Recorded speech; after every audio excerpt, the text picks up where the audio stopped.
यहाँ मेरे आने का जो पर्पस है एज ए मेडिकल डॉक्टर, वो ये कि हम बीमार क्यों पड़ते हैं और क्या करें हम कि खुद के डॉक्टर बन जाएं और उसको ठीक कर दें। और आपको मैं ये साइंटिफिकली बताऊंगा, गॉड ने जब हमें बनाया तो अंदर वो सारी बातें डाल दी ताकि पहली बात तो हम बीमार पड़े ना, और अगर पड़ गए तो how to come out of it. So ये ट्रेनिंग प्रोग्राम मैं 2 भाग में बांटता हूँ। नंबर 1, हम बीमार क्यों पड़ते हैं। डायबिटीज़ है, हार्ट डिजीज़ है, कैंसर है, थायराइड है, why we are sick, heart attack है, ब्रेन स्ट्रोक है, ऐसा होता ही क्यों है।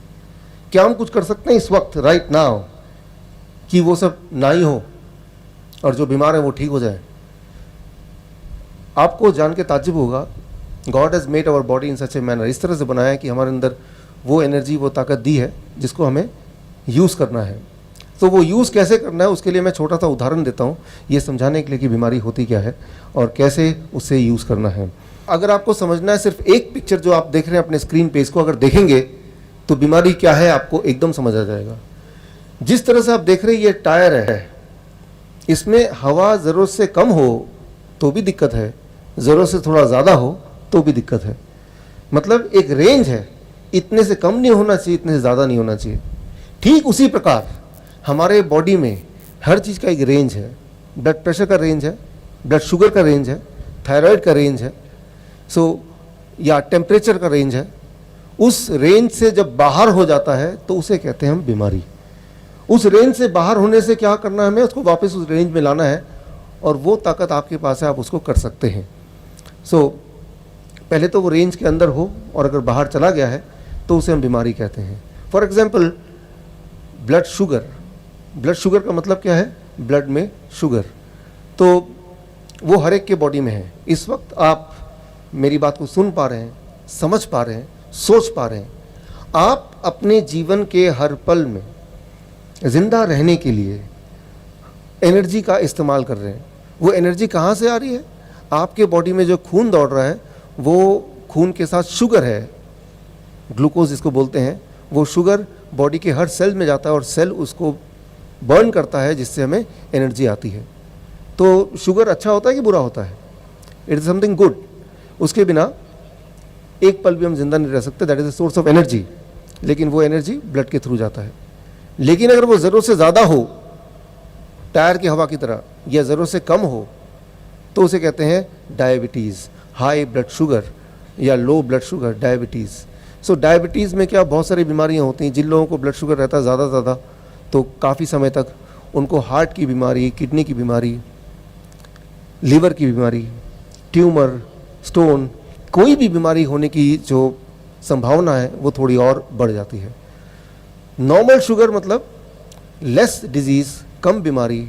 ज़्यादा शुगर मतलब ज़्यादा बीमारी। ये एक छोटी सी बात है। लेकिन यहाँ सबसे इम्पॉर्टेंट बात, ये जो आज मैं पूरा बोलने वाला हूँ उसमें सबसे इम्पॉर्टेंट बात अभी जो बोलने वाला वो ये, कितने शुगर को हम ज़्यादा शुगर बोलें। ये बात 1979 से पहले इंसानियत को नहीं पता थी। इंसान को सिर्फ इतना पता था किसी के बॉडी में, खून में ज़्यादा शुगर होगा तो ज़्यादा बीमार पड़ेगा।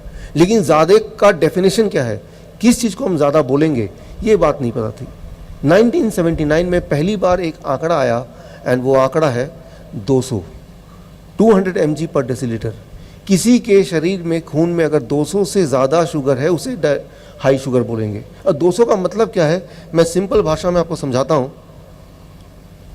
मान लीजिए ये 1 लीटर का बोतल है, पानी का बोतल। अब मेरा बॉडी का वेट है 70 kg। इसमें अपने बॉडी से सारा खून अगर निकाल दूं तो इसमें करीब 5 लीटर खून होगा। तो ये 1 लीटर का बोतल है, तो कितने से बोतल चाहिए सारा खून को बोतल में डालने के लिए? कितने बोतल चाहिए होंगे? 5 बोतल चाहिए। अब किसी एक बोतल से अगर 1 बूंद मैं खून निकालता हूँ, उसे ग्लूकोमीटर में डालता हूँ, तो जो रीडिंग आएगी, अगर वो 200 रीडिंग आती है, इसका मतलब मेरे 1 लीटर खून में 2 ग्राम शुगर है। सो 200 अगर रीडिंग आती है आपकी ग्लूकोमीटर में, उसका मतलब सिर्फ इतना कि आपके 1 लीटर खून में 2 ग्राम शुगर है। सो गॉड ने जो आपको अलाउ किया है कि आपके हर लीटर के खून में 2 ग्राम शुगर होना अलाउड है। ठीक उसी प्रकार जिस प्रकार मोटरसाइकिल में 2 जन चढ़ना अलाउड है यहाँ के ट्रैफिक के नियमों के मुताबिक, उससे ज़्यादा लोग ट्रैवल करेंगे तो क्या होगा, एक्सीडेंट होगा, कई सारी दिक्कतें आएंगी। ठीक उसी तरह से हमारे खून में हर लीटर में 2 ग्राम शुगर से ज़्यादा ना हो, ज़्यादा होगा और काफ़ी समय तक होगा तो वो बॉडी के लिए एक बोझ होगा, और जब बोझ होगा तो हमारी सारे जो ऑर्गन है, हार्ट है, लिवर है, किडनी है, वो कम काम करेंगे, वो जल्दी थक जाएंगे, जिसे हम कहते हैं हार्ट डिजीज़, जिसे हम कहते हैं किडनी फेलियर, जिसे हम कहते हैं लिवर डिजीज़। सो ये सारी बीमारियां अलग अलग नहीं हैं, ये सारी बीमारियों का मूल एक ही है। किसी भी ऑर्गन में ज़्यादा बोझ डालेंगे तो वो थोड़े समय में वो थक जाएगा, जिसे आप बीमारी बोलते हैं। अगर इतनी बात हम समझ लें तो हमारे लिए इसको ठीक करना, इसको वापस करना बड़ा ही आसान है, बहुत ही इंटरेस्टिंग भी है और बहुत ही कम समय में इसको आप कर सकते हैं। साइंस, इसे कहते हैं साइंस, यहाँ तक तो है। 1 लीटर खून में 2 ग्राम या उससे कम शुगर, उससे ज़्यादा होगा तो उसको बोल देंगे डायबिटीज़, यानी कि बोझ ज़्यादा है। ये पाया गया 1979 में, लेकिन उसके बाद आगे 1997 में और 96 के बाद 200 को कर दिया गया 126, फिर 126 को कर दिया गया 100। यानी कि अभी अगर आप डॉक्टर के पास जाएंगे तो 100 से ज़्यादा रीडिंग को भी बोल देंगे कि आपको तो दवा पे जाना चाहिए। 100 का मतलब हुआ कि आपके 1 लीटर खून में कितने ग्राम शुगर होना चाहिए, 1 ग्राम, 1 ग्राम। सो आप गौर से देखेंगे तो आप पाएंगे समय के साथ साथ जो आंकड़ा है वो कम होता जा रहा है, कम होता जा रहा है, कम होता जा रहा है। 200 से शुरुआत हुई थी, आज की तारीख में वो 100 तक पहुंच गया। तो जैसे जैसे आंकड़ा कम होगा वैसे वैसे क्या होगा, ज़्यादा से ज़्यादा लोग बीमारी के घेरे में आ जाएंगे। बीमार है नहीं वो, लेकिन डेफिनेशन के हिसाब से वो बीमार है। कैसे पता चलेगा आप बीमार हैं? अभी कैसे पता चलता है, 2 तरीके हैं। एक कि आप डायग्नोस्टिक कराते हैं, यानी कि आप डॉक्टर के पास जाते हैं, वो आपका खून लेते हैं, उसका टेस्ट करते हैं, वो एक तरीका है, और वो टेस्ट बताता है कि आप बीमार हैं कि नहीं। दूसरा, आपको कोई दर्द होता है, पेन होता है, डिस्कम्फर्ट होता है, तो इन दोनों में से जो दूसरा तरीका है, जो बॉडी खुद बताता है, मान लीजिए वही तरीका है। अगर बॉडी आपको नहीं बता रही है कि आपको तकलीफ़ है, तो रीडिंग कुछ भी आ सकती किसी की, वो ज़्यादा इम्पॉर्टेंट नहीं होता है। ये बात अगर आप समझ लें तो आप पाएंगे, if you understand this much, इतना अगर आप समझ लें तो आप ये पाएंगे, मैंने देखा है अपने पिछले 10-12 साल के इस करियर में कि 70% डायबिटीज़ के पेशेंट वो ऐसे हैं जिनको दवा की ज़रूरत ही नहीं है, वो डायबिटीज़ के पेशेंट थे ही नहीं कभी, बस वो आंकड़े को मैच करने के लिए वो दवा खाए जा रहे हैं। आज डायबिटीज़ की बात करेंगे, हार्ट डिजीज़ की बात करेंगे, कैंसर की बात करेंगे, तो उसको समझना ज़रूरी है। कभी कोई बोलेगा कि आपको कैंसर है, तो वो उसने बोला, लेकिन क्या वाकई में है डायबिटीज़ है? वो किसी ने बताया, एक मशीन ने बताई कि आपको डायबिटीज़ है, लेकिन क्या वाकई में है? या तो हाँ या ना। अगर तो नहीं है तो फिर हम दवा क्यों खा रहे हैं? और अगर अब है तो क्या दवा खाने से वो हल हो जाएगा? पूरी जीवन में क्या आपने कोई ऐसा एक आदमी देखा है जो बोल रहा है कि दवा मैंने खाई और मेरी डायबिटीज़ ठीक हो गई? वो ज़िंदगी भर खाते हैं, वो ठीक होती ही नहीं है। वो जितना खाएंगे, दवा की प्रवृत्ति है, दवा की मात्रा बढ़ती जाएगी और आप उस चक्रव्यूह में फंसते चले जाएंगे। तो आपको ये निर्णय करना है, फैसला आपको लेना है। सबसे इम्पॉर्टेंट बात कि आप बीमार हैं या नहीं हैं। वो कोई मशीन करेगा तो वो गलत भी हो सकता है। इसीलिए सबसे पहली बात जो अभी हम सीखेंगे अगले 10 मिनट में, क्या हम बीमार हैं, और अगर हैं तो वो कौन सी बीमारी है, और फिर आएगा अब इसको ठीक कैसे करें। ये बहुत ही सिंपल है। मैं तो साइंस की बात बोलूँगा, साइंस की भाषा जो मॉडर्न साइंस है उसकी भाषा से समझाऊंगा, लेकिन आसान तरीके से, ताकि आप इसको समझ पाएँ और आज जब आप घर जाएं उसको जाते ही अपने जीवन में उतार पाएँ। यहाँ पे आप डायबिटीज़ की बात से शुरू की हमने कि धीरे धीरे आंकड़ा पहले 200 था, फिर 126 हो गया, आज 100 है, कि 100 आंकड़ा अगर है तो भी उसको डायबिटीज़ की दवा दे देते हैं, जबकि 100 आंकड़ा इतना ज़्यादा कम है कि इसमें कोई दवा की किसी को ज़रूरत नहीं है, साइंटिफिकली ज़रूरत नहीं है। अच्छा, एक कभी आपने ये सोचा कि आप जाते हैं किसी के पास, वो बोलता है कि अगर आपका शुगर 125 है, आप डायबिटिक हैं, तो 125 को डायबिटीज़ बोलना या नहीं बोलना ये कौन डिसाइड करता है? वो कोई इंसान डिसाइड करता है। वो गॉड ने नहीं डिसाइड किया कि 125 या 26 या 200 का फिगर। ये एक इंसान, हम और आपकी तरह एक इंसान ने ये डिसाइड किया। वो इंसान कहाँ बैठा है? हम सबसे बहुत दूर कहीं बैठा हुआ है। एक कमिटी बैठती है, उसका नाम है ADA, अमेरिकन डायबिटीज़ एसोसिएशन। उसमें 8 लोगों की कमेटी बैठती है। वो सोचते हैं कि कितना नंबर होना चाहिए जिसे हम डायबिटीज़ बोल दें, और वो एक नंबर तय करती है। वो नंबर पूरे दुनिया में फैला देती है, और वो नंबर आप भी मान लेते हैं, और उसको ध्यान में रखते हुए आप रोज़ दवाई खाते रहते हैं जीवन भर। इंडिया की बात करें या पंजाब की बात करें, ज़्यादातर लोग, WHO का आंकड़ा कहता है, अपने जीवन के कमाई का 1/3 हिस्सा अपने बीमारी को ठीक करने में लगा देते हैं। ज़रा सोचिए, कम नहीं है। और बहुत सारे लोग तो अपने इलाज के लिए अपना ज़मीन जायदाद उनको बेचना पड़ता है, लेकिन क्या वो ठीक हो जाते हैं? ये एक बड़ा सवाल है। तो ये सारे सवालों के जवाब आज हम ढूंढेंगे, लेकिन साइंटिफिक नज़रिए से उसको देखेंगे और उससे कुछ ऐसा निकालेंगे जो हम खुद कर पाएँ, मतलब हम अपना डॉक्टर बन जाएं। We can be our own doctor, right? पहले तो बीमार पड़े ना, और पड़े तो हमें पता है कि मुझे क्या करना है, आज क्या करना है, once I go back home. और वो बहुत ही सिंपल है, जो कि मैं अलग अलग देशों में बताता हूँ, वही आज बताने वाला हूँ, जो मैं अपने जीवन में खुद पालन करता हूँ। आप कभी किसी डॉक्टर से पूछिए, ये जो आंकड़ा है डायबिटीज़ का, HbA1c एक टेस्ट होता है, फास्टिंग ब्लड शुगर होता है, पोस्ट पैरंटल ब्लड शुगर होता है, ये सारे आंकड़े आए कहाँ से? आज तक आप में से किसी ने भी डॉक्टर से नहीं पूछा। आप पूछ के देखिए, वो बोल देंगे अमेरिकन डायबिटीज़ एसोसिएशन से आया है। अच्छा, अगर कोई अमेरिकन डायबिटीज़ एसोसिएशन से पूछती है ये आंकड़े, ये जो नंबर है, ये नंबर आपको कैसे मिले? आपको क्या लगता है? उनका जवाब ऐसा होगा कि हज़ारों साइंटिस्ट सालों सालों तक मिलियंस ऑफ डॉलर्स खर्च करके, तब बहुत रिसर्च करके एक नंबर आ गया, उस नंबर को आप तक पहुंचाया। ऐसा नहीं है। उन्होंने इस सवाल का जवाब दिया अपने ही मेडिकल जर्नल में। जवाब आपके स्क्रीन में है। उन्होंने जवाब में लिखा कि हमें लगा, ध्यान से सुनिए, हमें लगा कि ये नंबर जो मैं बता रहा हूँ 100 या HbA1c 6.5 या 5.6, ये नंबर ठीक ही होगा। इसको इम्प्लीमेंट करके देख लेते हैं, कुछ साल चला लेते हैं, और अगर ये नंबर ठीक नहीं है, हज़ारों लोग इसको खा के ठीक नहीं होते दवा, तो हम इसको बदल देंगे। मैं बोलना ये चाह रहा हूँ कि जो भी आप ले रहे हैं दवा, उसके पीछे कोई बहुत बड़ा साइंस रिसर्च ना होके, वो सिर्फ एक एजम्पशन पे कि हमें लगा, उस पर निर्भर करता है, जैसा कि अमेरिकन डायबिटीज एसोसिएशन का अपना जर्नल बताती है। आपकी जो सेहत है वो सिर्फ आप ही कंट्रोल कर सकते हैं, उसके मालिक सिर्फ आप ही बन सकते हैं। उसके लिए किसी और पे निर्भर होना कि वो मुझे ठीक कर देगा, ये दवा ठीक कर देगी, उससे ज़्यादा इम्पॉर्टेंट है कि आप खुद उसको ठीक कर लेंगे, राइट? वो सोच आपको रखनी पड़ेगी। अब देखिए, इसको थोड़ा समझने की कोशिश करते हैं। एक सिंपल सी बात मैं आपसे पूछता हूँ, सिंपल भाषा में। जो लोग डायबिटीज़ के पेशेंट हैं, मैं सारी बीमारियों में आऊँगा 1 मिनट के लिए। शुरू मैंने यहाँ से किया कि एक होता है सुबह का खाली पेट का ब्लड शुगर, और एक होता है रात का खाना खाने के 2 घंटे बाद का। कौन सा वाला कम होना चाहिए होता है? फास्टिंग वाला या पोस्ट पैरंटल वाला? फास्टिंग वाला। नॉर्मली आप बोलेंगे कि सुबह खाली पेट वाला कम होना चाहिए, लेकिन दुनिया में 2004 के बाद 2005 में ये देखा गया कि आधे से ज़्यादा दुनिया का सुबह वाला जो शुगर है वो ज़्यादा होता है पूरे दिन भर के शुगर से।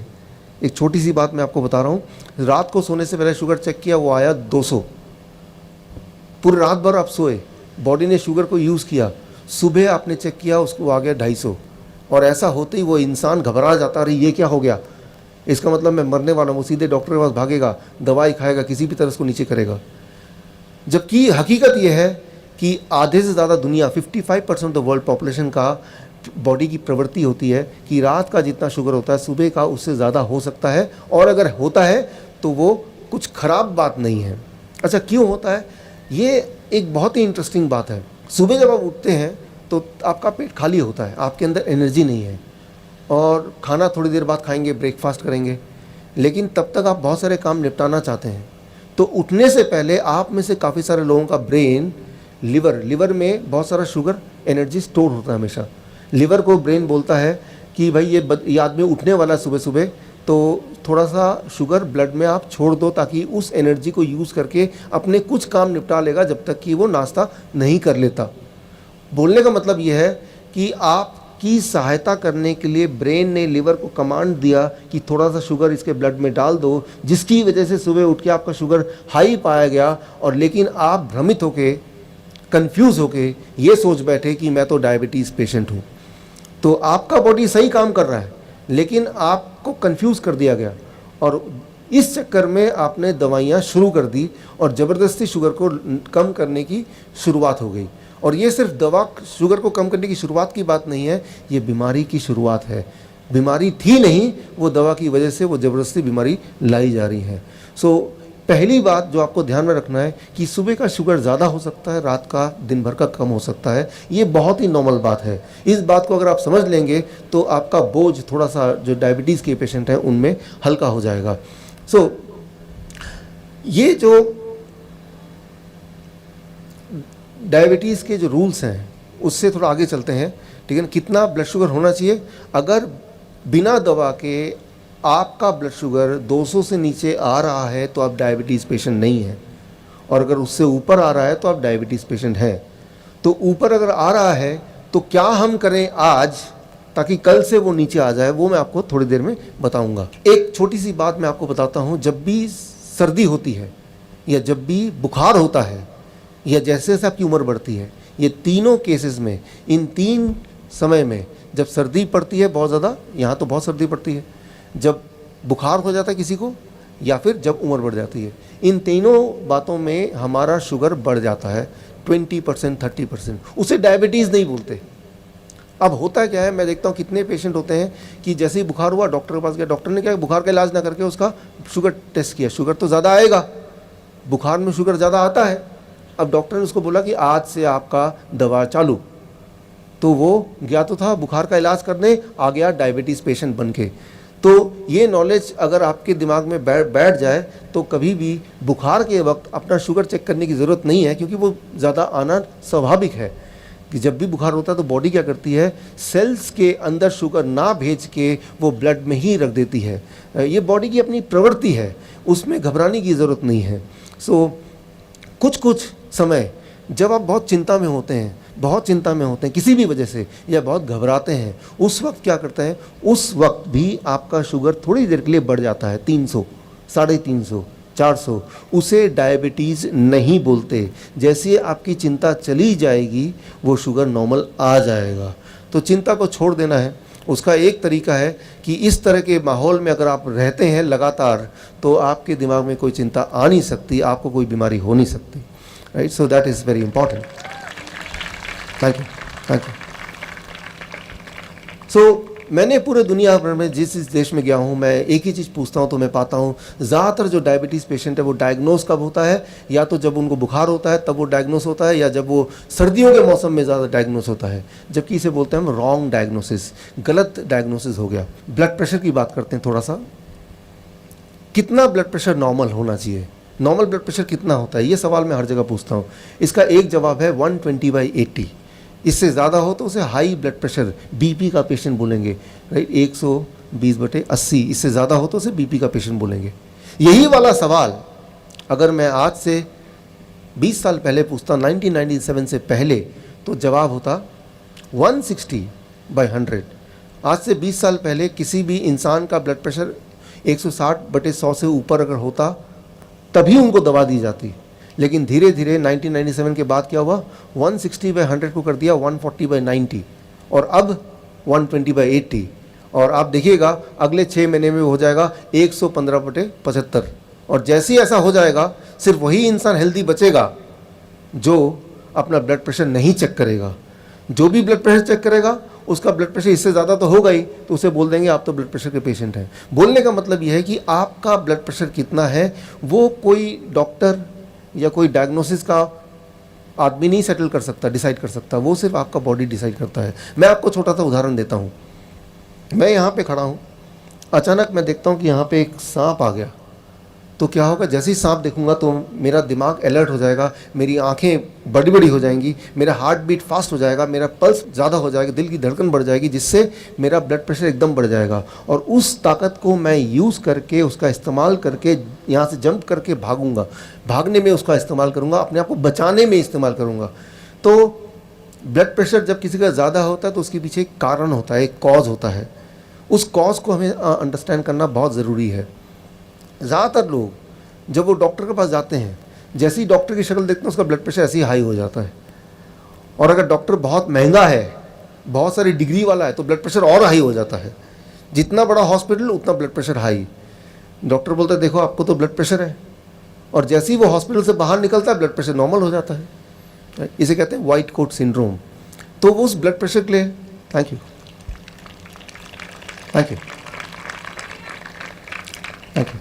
उस ब्लड प्रेशर के लिए आप जिम्मेवार नहीं है, वो डॉक्टर जिम्मेवार है। तो आप ब्लड प्रेशर के पेशेंट नहीं है। 80% जो ब्लड प्रेशर की पेशेंट हैं, अगर वो घर पे खुद ही ब्लड प्रेशर चेक करें तो वो पेशेंट नहीं पाए जाएंगे। 80% पेशेंट जो है, 80% पेशेंट। अब आजकल जब भी मैं जाता हूँ, सिर्फ भारत की बात नहीं कर रहा हूँ, जहाँ जहाँ जाता हूँ, डॉक्टर बोलता कुछ भी कर लो, आपको 120/80 को मेंटेन करना ही करना है। इतना होना ही चाहिए, इससे ज़्यादा होगा तो हार्ट अटैक आ सकता है, ब्रेन स्ट्रोक हो सकता है, बहुत सारी चीज़ें हो जाएंगी। चलिए मैं आपसे एक सवाल पूछता हूँ, आपके शहर में जालंधर में अगर मुझे सेफली गाड़ी ड्राइव करनी है तो कितना स्पीड होना चाहिए? मान लीजिए कोई बोलेगा 30 किलोमीटर पर आवर, कोई बोलेगा 50 किलोमीटर पर आवर, कोई बोलेगा 20 किलोमीटर पर आवर। मान लो मैं 30 kilometre per hour is a safe driving speed. मैं अपनी गाड़ी को इस तरह से फिट करता हूँ कि जब भी मैं स्टार्ट करूँ वो 30 किलोमीटर पर आवर में ही चले, ना कम ना ज़्यादा। क्या ये सेफ ड्राइविंग स्पीड होगा? ये बहुत ही डेंजरस होगा। एज एन एक्सपर्ट ड्राइवर आपको पता है कि मौके को देख के, सराउंडिंग को देख के, कब कितना आपकी स्पीड होनी चाहिए आप डिसाइड करते हैं। वो लगातार बदलते रहता है, राइट। कभी जब ओवरटेक कर रहे हैं तो 100 की स्पीड भी करनी पड़ती है, कभी ज़्यादा भीड़ है तो 10 की स्पीड भी करनी पड़ती है। कोई एक स्पीड पे गाड़ी को रखना बहुत ज़्यादा खतरनाक है। ठीक उसी तरह से आपके जो ब्लड प्रेशर का कितना होगा किसी भी समय, वो बॉडी डिसाइड करती है आसपास के माहौल को देख के। मान लीजिए मैंने कुछ ऐसा किया अपने बॉडी के साथ, किसी के कहने पे कि ब्लड प्रेशर 120/80 होना चाहिए, तो मैंने कुछ ऐसा भिड़ाया, ऐसा जुगाड़ कि मेरा बॉडी का प्रेशर 120/80 रहने लगा। कुछ भी हो जाए चाहे, तो मेरा रिएक्शन कैसा होगा? मैं देखूंगा वहाँ सांप आ रहा है, लेकिन मेरा ब्लड प्रेशर कितना है? 120/80। अगर ये इतना ही रहेगा तो मेरा रिएक्शन सांप आ रहा है, कोई बात नहीं, आने दो। तो समझने की कोशिश कीजिए, मेरे अंदर जो वो एक भय या अलर्टनेस या लड़ना है या भागना है, वो जो भाव है वो नहीं आएगा। तो गॉड ने हमें जो ये एक ड्राइवर बिठाया हमारे बॉडी के अंदर, वो ड्राइवर लगातार बताता है कि भाई एक एक्सपर्ट ड्राइवर कि कितना ब्लड प्रेशर होना चाहिए, कितना ब्लड शुगर होना चाहिए। उससे छेड़छाड़ करने की ज़रूरत नहीं। वो जो ड्राइवर है वो ड्राइवर बहुत ही ज़्यादा अलर्ट ड्राइवर है और बहुत ही ज़्यादा स्किलफुल ड्राइवर है, राइट। सो मतलब ये कि अगली बार जब आप हॉस्पिटल जाएंगे, जैसे ही डॉक्टर को देखेंगे ब्लड प्रेशर ज़्यादा हो गया, तो मतलब आपका बॉडी बोल रहा है भागो यहाँ से, निकल लो यहाँ से। जैसे ही आप बाहर निकले ब्लड प्रेशर नॉर्मल हो गया। तो मैं आपको ये बताना चाह रहा हूँ, पहले डायबिटीज़ की बात की, अब ब्लड प्रेशर की बात कर रहा हूँ, कि आपका जो भी ब्लड प्रेशर है वो आपकी बॉडी डिसाइड करती है बहुत सारी चीज़ों को देखते हुए। लेकिन अगर आपका ब्लड प्रेशर 160/100 से ज़्यादा है, 160/100, इससे ज़्यादा अगर आपका ब्लड प्रेशर नॉर्मली रहता है, इसका मतलब थोड़ा बहुत गड़बड़ है। लेकिन उसको कम कैसे करें, उसको कम करने का तरकीब मैं आपको बताऊंगा थोड़ी देर में, और 1-2 दिन में वो कम हो जाएगा और कम रहेगा भी, राइट। सो अदरवाइज़ जो ब्लड प्रेशर अगर 160/100 से नीचे नॉर्मली रहता है तो फिर वो 140 हो या 130 हो, नॉर्मली रहता है। नॉर्मली मीन्स पूरा दिन भर में। कभी एक बार कभी चिंता में है, कहीं लेट हो रहे हैं, किसी से थोड़ा झगड़ा हो गया है, उस वक्त बॉडी एज ए रिएक्शन आपका ब्लड प्रेशर बढ़ाएगा ही, राइट। तो या कोई ऐसा आदमी जिसको पसंद नहीं करते, जब वो पास में दिखेगा तब भी थोड़ा बढ़ जाएगा, तो उसको हाई ब्लड प्रेशर नहीं बोलेंगे। मैंने तो यही देखा है कि 80% लोग उनको दवा यूं ही ले रहे हैं क्योंकि किसी ने बता दिया कि आपको लेना चाहिए, जबकि वो दवा उनको लगातार नुकसान करते जा रही है। अब एक इंटरेस्टिंग टॉपिक है, सबसे इंटरेस्टिंग टॉपिक मुझे लगता है वो है कोलेस्ट्रॉल की दवा। 1978 की बात करें, 1978 का मेडिकल बुक आप उठाएं, हैरिसन प्रिंसिपल ऑफ मेडिसिन, 1978 में जब पढ़ाई की जाती थी तब बोलते थे कोलेस्ट्रॉल अगर 300 से ज़्यादा है तो उसे हाई कोलेस्ट्रॉल बोलेंगे। उसके बाद 300 को कर दिया 240 कुछ साल पहले तक, और आज है 200 से ज़्यादा है तो भी, राइट। और आज का जो आंकड़ा है वो 200 भी नहीं, या तो 200 से ज़्यादा है या किसी की उम्र अगर 40 साल से ज़्यादा है तो उसका कोलेस्ट्रॉल कुछ भी क्यों ना हो, उसे फिर भी कोलेस्ट्रॉल की मेडिसिन लेनी ही चाहिए। सो इसका मतलब है कि आज से अभी का जो माहौल है कि कोई भी इंसान जिसकी उम्र 40 साल से ज़्यादा है तो वो बीमार मान लिया गया है, कि मतलब वो हेल्दी हो ही नहीं सकता, उसको कोलेस्ट्रॉल की दवा देनी ही चाहिए। यहाँ मैं एक बहुत इंपॉर्टेंट बात बताना चाहता हूँ आपको, इसको समझने के लिए जस्ट एक एग्जांपल दे रहा हूँ आपको। अंडा एक माहौल में रहता है, एक टेम्परेचर में रहता है, कुछ समय बाद उसके अंदर से एक चिड़िया निकल जाती है। उसके अंदर ऐसा क्या है कि अंडे में से एक चिड़िया निकल जाती है? कभी सोचा आपने? आप एक काम कीजिए, उस अंडे को आप लैब में दीजिए, लैब में लेके बोलिए भाई ये अंडे के ऐसा क्या निकल जाता है कि चिड़िया बन जाती है। अगर उसका माहौल दें, टेम्परेचर दें, उसको घुमाया जाए, एक कंडीशन में रखें तो उसके अंदर से एक चिड़िया निकलती है। लेकिन ऐसा क्या है उसके अंदर? सबसे ज़्यादा क्या है, आपको हैरानी होगी, 68% जो उसके अंदर है एनर्जी, जिसकी वजह से वो ज़िंदगी बनती है, वो है कोलेस्ट्रॉल। कोलेस्ट्रॉल ना हो तो ज़िंदगी ना हो, राइट। सो कोलेस्ट्रॉल कोई ख़राब चीज़ नहीं है। आपके बॉडी में बाल लंबे होते हैं, स्किन बदलती है, नाखून बदलते हैं, खून भी हर 3-3 महीने बाद, 4-4 महीने बाद बदल जाता है, राइट। केमिकल रिएक्शन होते हैं। ऐसा कोई केमिकल रिएक्शन नहीं है, ऐसा कोई बॉडी का पार्ट नहीं है जिसके बनते वक्त कोलेस्ट्रॉल की ज़रूरत ना हो। ऐसा कोई अंग है ही नहीं, ऐसा कोई केमिकल रिएक्शन है ही नहीं। कोलेस्ट्रॉल नहीं तो जीवन नहीं, राइट। तो लेकिन हम क्या कर रहे हैं कि कोलेस्ट्रॉल की गोली खा के ज़बरदस्ती कोलेस्ट्रॉल को कम करने की कोशिश कर रहे हैं। आप गौर करेंगे, जो लोग आप में से कोलेस्ट्रॉल की दवा लेते हैं, दवा लेने के बाद क्या होता है? दवा लेने के बाद दवा लेने का सिलसिला शुरू हो जाता है। एक बड़ी अच्छी इंटरेस्टिंग बात है दवा बेचने वालों के लिए, कोलेस्ट्रॉल की दवा लेंगे तो कुछ दिन बाद ब्लड प्रेशर की गोली खानी ही पड़ेगी। कोलेस्ट्रॉल की दवा का साइड इफेक्ट है वो ब्लड प्रेशर बढ़ा देता है, और उसके कुछ दिन बाद डायबिटीज़ की दवा लेनी ही पड़ेगी क्योंकि उसका साइड इफेक्ट है वो शुगर को भी बढ़ा देता है। यानी कि आप एक दवा शुरू करते हैं, फिर 2, फिर 3, और ये तो नॉर्मल बात है हर एक के लिए। कोई भी इंसान आप में से ऐसा नहीं होगा जो सिर्फ एक दवा लेता हो। एक से शुरुआत होती है लेकिन वो बढ़ती जाती है। तो यहाँ पे मैं सिर्फ इतना बताना चाहूँगा, इस उदाहरण से आप स्क्रीन पे देखिए कि एक टाइम था जो 300 से ज़्यादा अगर किसी की कोलेस्ट्रॉल हो, उसी को हाई कोलेस्ट्रॉल मानते थे। उसको फिर 250 कर दिया, फिर 200 कर दिया, और अब 200 के अलावा एक और चीज़ कि 40 साल से अगर ज़्यादा आपकी उम्र है और अगर आप गलती से चले गए हॉस्पिटल तो आपको नॉर्मली एक कोलेस्ट्रॉल की दवा तो लिख ही देंगे। लेकिन वो बहुत ही ख़तरनाक बात है, क्योंकि हम हमारे बॉडी की जो सबसे ज़्यादा महत्वपूर्ण चीज़ है उसको हम घटाना चाह रहे हैं। वो क्यों घटाना चाह रहे हैं, उसका थ्योरी क्या है, उसका लॉजिक क्या है, उसका साइंस क्या है, उसको आपको देखना है। क्योंकि आपके बॉडी के लिए जो जिम्मेदारी है, रिस्पॉन्सिबिलिटी है, वो किसी की नहीं है, वो सिर्फ आपकी है। सो अगर वो रिस्पॉन्सिबिलिटी आपकी है तो आपको ये जानना ज़रूरी है कि ये जो मैं ले रहा हूँ वो क्यों ले रहा हूँ, सिर्फ इसलिए ले रहा हूँ किसी ने बोला है, राइट। सो अगर ऐसा है तो उसको बदलना ज़रूरी है, because that is your life. So मैं तो एक उदाहरण देता हूँ, सोचता हूँ मैं कि स्कूल में पासिंग परसेंटेज कितना है। मान लो एक बच्चा 35% से ऊपर ना मार्क्स आते हैं तो उसे बोलते हैं कि आप पास हो गए। एक दिन प्रिंसिपल को सपना आया, उसने बोला आज से जो 80% से ज़्यादा मार्क्स आएगा उसी को हम पास बोलेंगे। तो क्या होगा, पूरे स्कूल में ज़्यादा से ज़्यादा बच्चे फेल होने लगेंगे। माहौल ऐसा बनेगा कि आजकल बच्चे कितने फेल हो जाते हैं, जबकि असली बात यह है कि बच्चे की जो इंटेलेक्ट है, उसका दिमाग है, वो वहीं का वहीं है, लेकिन नियम बदल गए हैं, कानून बदल गया है। ठीक उसी तरह से अब सोचिए, जब मैं स्कूल में था आज से 20 साल पहले, उस वक्त अगर कोई मुझे बोलता कि डायबिटीज़ का पेशेंट दिखा दो, कोलेस्ट्रॉल का पेशेंट दिखा दो, मुश्किल से मिलता था। आज देखिए ऐसा कौन सा घर है जहाँ डायबिटीज़, कोलेस्ट्रॉल, बीपी की गोलियाँ ना चलती हो। तो इतने एकाएक पेशेंट कैसे बढ़ गए? क्या हम लोग बहुत बीमार पड़ गए या कुछ और है? वो आंकड़े, वो प्रिंसिपल्स, वो नंबर, वो धीरे धीरे बदलते जा रहे हैं, वो धीरे धीरे कम होते जा रहे हैं। चाहे वो कोलेस्ट्रॉल की बात करें, डायबिटीज़ की बात करें, ब्लड प्रेशर की बात करें, या फिर थायराइड की बात करें। अब देखिए 2003 की बात है, उससे पहले जो थायराइड था, थायराइड का जो आंकड़ा था वो था 0.323। इस रेंज में अगर थायराइड है तो आप ठीक माने जाएंगे, राइट। 0.126 इस रेंज में अगर है तो आपका थायराइड ठीक माना जाएगा। लेकिन उसके बाद वो रेंज कम हो गया 0.323। तो जैसे जैसे रेंज कम हो रहा है वैसे वैसे क्या हो रहा है, ज़्यादा से ज़्यादा लोग उस थायराइड की बीमारी के शिकार होते जा रहे हैं। थायराइड की बीमारी के नहीं, सही मायने में थायराइड के बीमारी का जो कॉन्स्पिरेसी है उसका शिकार होते जा रहा है।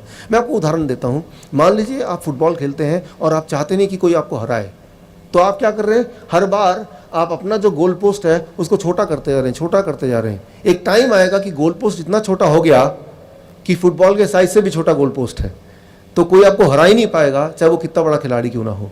तो यहाँ मैं सिर्फ इतना ही बोलना चाह रहा हूँ कि जब भी आप अगली गोली लें तो आप ज़रा सोचिए क्या वाकई में मुझे इसकी ज़रूरत है, राइट। अगर ज़रूरत है तो क्या गोली से काम चलेगा, या गॉड का बनाया हुआ कुछ और है जो वही वाला काम करेगा जो गोली करती है बिना किसी साइड इफेक्ट के, तो वो क्या है उस पर हम आने वाले हैं अगले 5 मिनट बाद। लेकिन उससे पहले आप जो बोल रहे हैं, ये जो बोल रहे हैं ना, आपको ये ध्यान देना है कि ये नहीं कह रहे कि आप दिमाग में सोच के रख लो कि आप बीमार नहीं हो। सबसे पहले आपकी बीमारी का जो डर है वो निकाला जा रहा है, उसके बाद ही ऐसी चीजें भी आपको बताएंगे जिससे वो बीमारी अगर है भी डॉक्टर के हिसाब से वो खत्म हो जाएगी। आमीन। और दूसरा, इनकी खुद की टेस्टमनी है डॉक्टर साहब की, ये इनका हार्ट का सर्जरी हुआ, इन्होंने बताया था इनके हार्ट का जो सर्जरी हुआ तो 2007 तक कोई ना कोई बीमारी इन्हें रहती थी। तो जो ये आपको बताने वाले हैं अभी, वो ये खुद करना शुरू किया 2007 में और अभी तक ये कभी बीमार नहीं हुए। और सेकंड जो ये बता रहे हैं आपको कि पहला 1978 ਦੇ ਵਿੱਚ ਕਿੰਨੂ ਸ਼ੂਗਰ ਸੀ ਜਿਹਦੀ ਸ਼ੂਗਰ 250 ਤੋਂ ਵੱਧ ਹੋਏ, ਉਸ ਤੋਂ ਬਾਅਦ ਕਿੰਨੇ ਡਿਸਾਈਡ ਕੀਤਾ ਕਿ 200 ਵਾਲੇ ਨੂੰ ਸ਼ੂਗਰ ਹੈ, ਆਪਾਂ ਨੂੰ ਕੁਝ ਨਹੀਂ ਪਤਾ। ਹੁਣ ਕਿੰਨੇ ਡਿਸਾਈਡ ਕੀਤਾ ਕਿ 120 ਵਾਲਾ ਸ਼ੂਗਰ ਹੈ, ਸਾਨੂੰ ਕੁਝ ਨਹੀਂ ਪਤਾ। ਉਹ ਕਹਿੰਦੇ ਉਹ ਲੋਕ ਡਿਸਾਈਡ ਕਰ ਰਹੇ ਆ ਜਿਹੜੇ ਆਪਣੇ ਮਨ ਨਾਲ ਡਿਸਾਈਡ ਕਰ ਰਹੇ, ਦੇ ਪਿੱਛੇ ਕੋਈ ਬਹੁਤ ਵੱਡੀ ਸਾਇੰਟੀਫਿਕ ਸਟੱਡੀ ਨਹੀਂ ਹੈ ਕਿ 120 ਵਾਲਾ 120 ਤੋਂ ਉੱਪਰ ਵਾਲੇ ਨੂੰ ਸ਼ੂਗਰ ਹੈਗੀ। ਕਿੰਨਾਂ ਨੂੰ ਗੱਲ ਸਮਝ ਆ ਰਹੀ ਹੈ ਵਾਲੀ? ਫਿਰ ਇਹੀ ਗੱਲ ਦੱਸ ਕੇ ਨਹੀਂ ਜਾਓਗੇ ਕਿ ਜੇ ਮੰਨ ਲਓ ਬੰਦਾ ਇੱਥੇ ਕੋਈ ਬੈਠਾ ਉਹਨੂੰ ਇਸ ਟਾਈਮ 250 ਸ਼ੂਗਰ ਹੈ, ਉਹ ਕਵੇ ਲੋ ਜੀ ਉਹਨਾਂ ਨੇ ਤਾਂ ਕਹਿਤਾ ਜੀ 250 ਸ਼ੂਗਰ ਹੀ ਹੈ ਨਹੀਂ, ਪਰ ਮੈਨੂੰ ਤਾਂ ਇਹ ਪ੍ਰੋਬਲਮ ਲੱਗਦੀ ਹੈ। ਉਸ ਤੋਂ ਬਾਅਦ ਇਹ ਸ਼ੂਗਰ ਜਾਏਗੀ ਕਿੱਦਾਂ, ਇਹ ਵੀ ਹੁਣ ਗੱਲ ਸ਼ੁਰੂ ਹੋਏਗੀ। ਜਦੋਂ ਉਹ ਗੱਲ ਸ਼ੁਰੂ ਹੋਏਗੀ ਤੁਸੀਂ ਬਲੈਸ ਹੋ ਕੇ ਵਾਪਸ ਜਾਓਗੇ। सुनो सब ध्यान में। सो यहाँ पे इम्पॉर्टेंट है, हम बात कर रहे थे हड्डियों की बीमारी की। यहाँ पे सबसे ज़्यादा हड्डियों की बीमारी है भारत में ऑस्टियोपोरोसिस। तो हड्डियों की बीमारी का जो कहानी है वो भी डायबिटीज़ की तरह, ब्लड प्रेशर की तरह, बाकी बीमारियों की तरह ही है कि धीरे धीरे उसका डायग्नोस्टिक प्रोसीजर है वो आंकड़े कम करते गए, और जैसे जैसे आंकड़ों को कम होता गया वैसे वैसे बीमार लोग ज़्यादा, या ऐसे लोगों को लेबल कर दे कि आप बीमार हैं। तो हड्डियों की बीमारी एक्चुअली बहुत कम लोगों की होती है, लेकिन ज़्यादातर वो लेबल कर देते हैं, पहली बात। दूसरी बात, अगर हम दवा लेंगे तो क्या वो बीमारी ठीक हो जाएगी? ये एक इम्पॉर्टेंट क्वेश्चन है।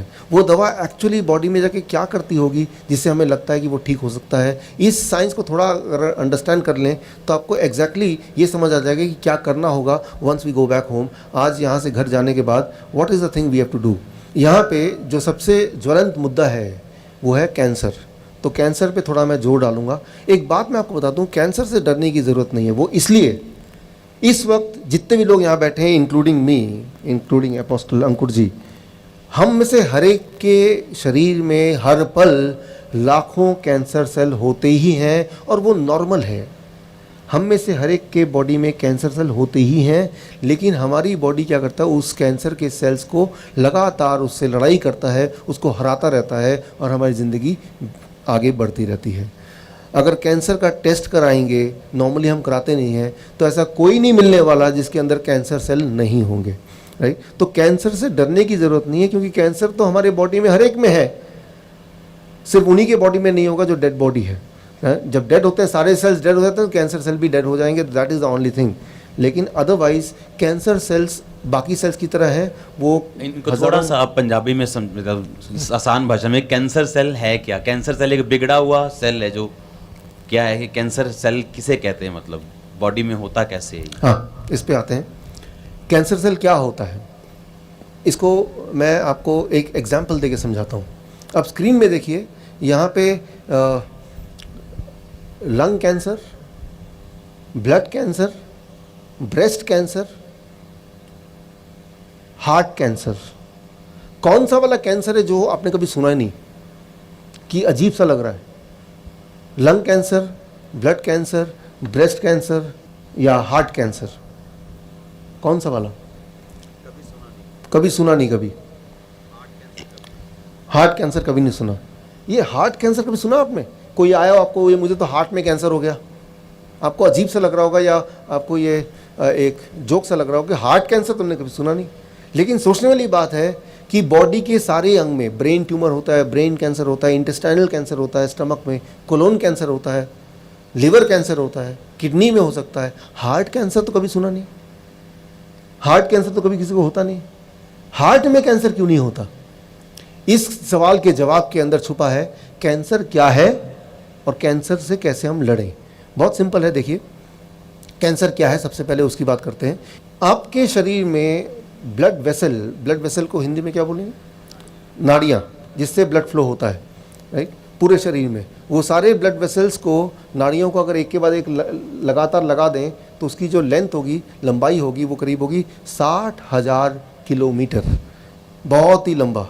छोटे ब्लड वेसल हैं, बड़े नाड़ियाँ हैं, छोटी हैं साइज़ वाली, सब मिला के 60,000 किलोमीटर उसमें ब्लड खून दौड़ता है। लेकिन हमारे लाइफस्टाइल की वजह से, हमारे खान पान की वजह से उसमें कहीं कहीं ब्लॉकेज आ जाता है, यानी कि कहीं कहीं रुकावट आ जाती है। और जब रुकावट आती है तो उसके आगे जो सेल्स होते हैं उसको ब्लड से खाना या ऑक्सीजन या शुगर मिलना बंद हो जाता है। जब ब्लड से सप्लाई बंद हो जाएगी शुगर की या खाने की या न्यूट्रिशन की या ऑक्सीजन की, तो वो सेल्स के साथ क्या होने वाला है? वो सेल्स नॉर्मली मर जाएंगे। और जब वो सेल्स मर जाएंगे तो उस वाले ऑर्गन में आपको तकलीफ़ होगी, दर्द होगा और वो आपको पेन होगा, डिस्कम्फर्ट होगा। सो ये तो हुई एक बात। लेकिन कभी कभी हम में से कुछ लोगों के केस में जब ब्लॉकेज होता है ब्लड वेसल में और जिसकी वजह से सप्लाई फूड का, न्यूट्रिशन का, ऑक्सीजन का बंद हो जाता है, तो जो सेल्स हैं आसपास के उनको सप्लाई नहीं मिल रहा है, लेकिन वो आपस में तय करते हैं कि हम मरने नहीं वाले हैं, वी विल नॉट डाई। चाहे बॉडी ने सप्लाई बंद कर दिया है, बॉडी हमारी मदद नहीं कर रही है, हमें सप्लाई नहीं दे रही है, लेकिन वो आपस में एक गुट बना लेते हैं कि हम मरेंगे नहीं। तो फिर क्या करेंगे? तो वो क्या करते हैं, आप देखिए स्क्रीन पे, वो अपने लिए चोरी वाला रास्ता बनाते हैं कहीं और से खाना, ऑक्सीजन, न्यूट्रिशन चुराने के लिए। इसे मेडिकल भाषा में बोलेंगे एंजियोजेनेसिस। तो वो जो सेल्स हैं जिनको खाना देना बॉडी ने बंद कर दिया क्योंकि ब्लॉकेज था, वो सेल्स आपस में मिलके एक ऐसा चोर रास्ता बनाते हैं जिस चोर रास्ते की वजह से वो कहीं और से खाना वगैरह चुरा सकते हैं, ऑक्सीजन की सप्लाई ले सकते हैं और ज़िंदा रह सकते हैं। ये तो हुई एक बात।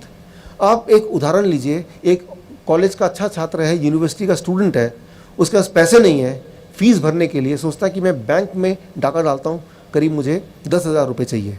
लेकिन बैंक में जब डाका डाल रहा है, सामने लाखों रुपए पड़े हैं, आपको क्या लगता है, एक वो 10,000 रुपये गिनेगा और भाग जाएगा, या दो वो जितने पैसे हाथ में आए वो सारा पैसा लेगा फिर भागेगा? पहला या दूसरा?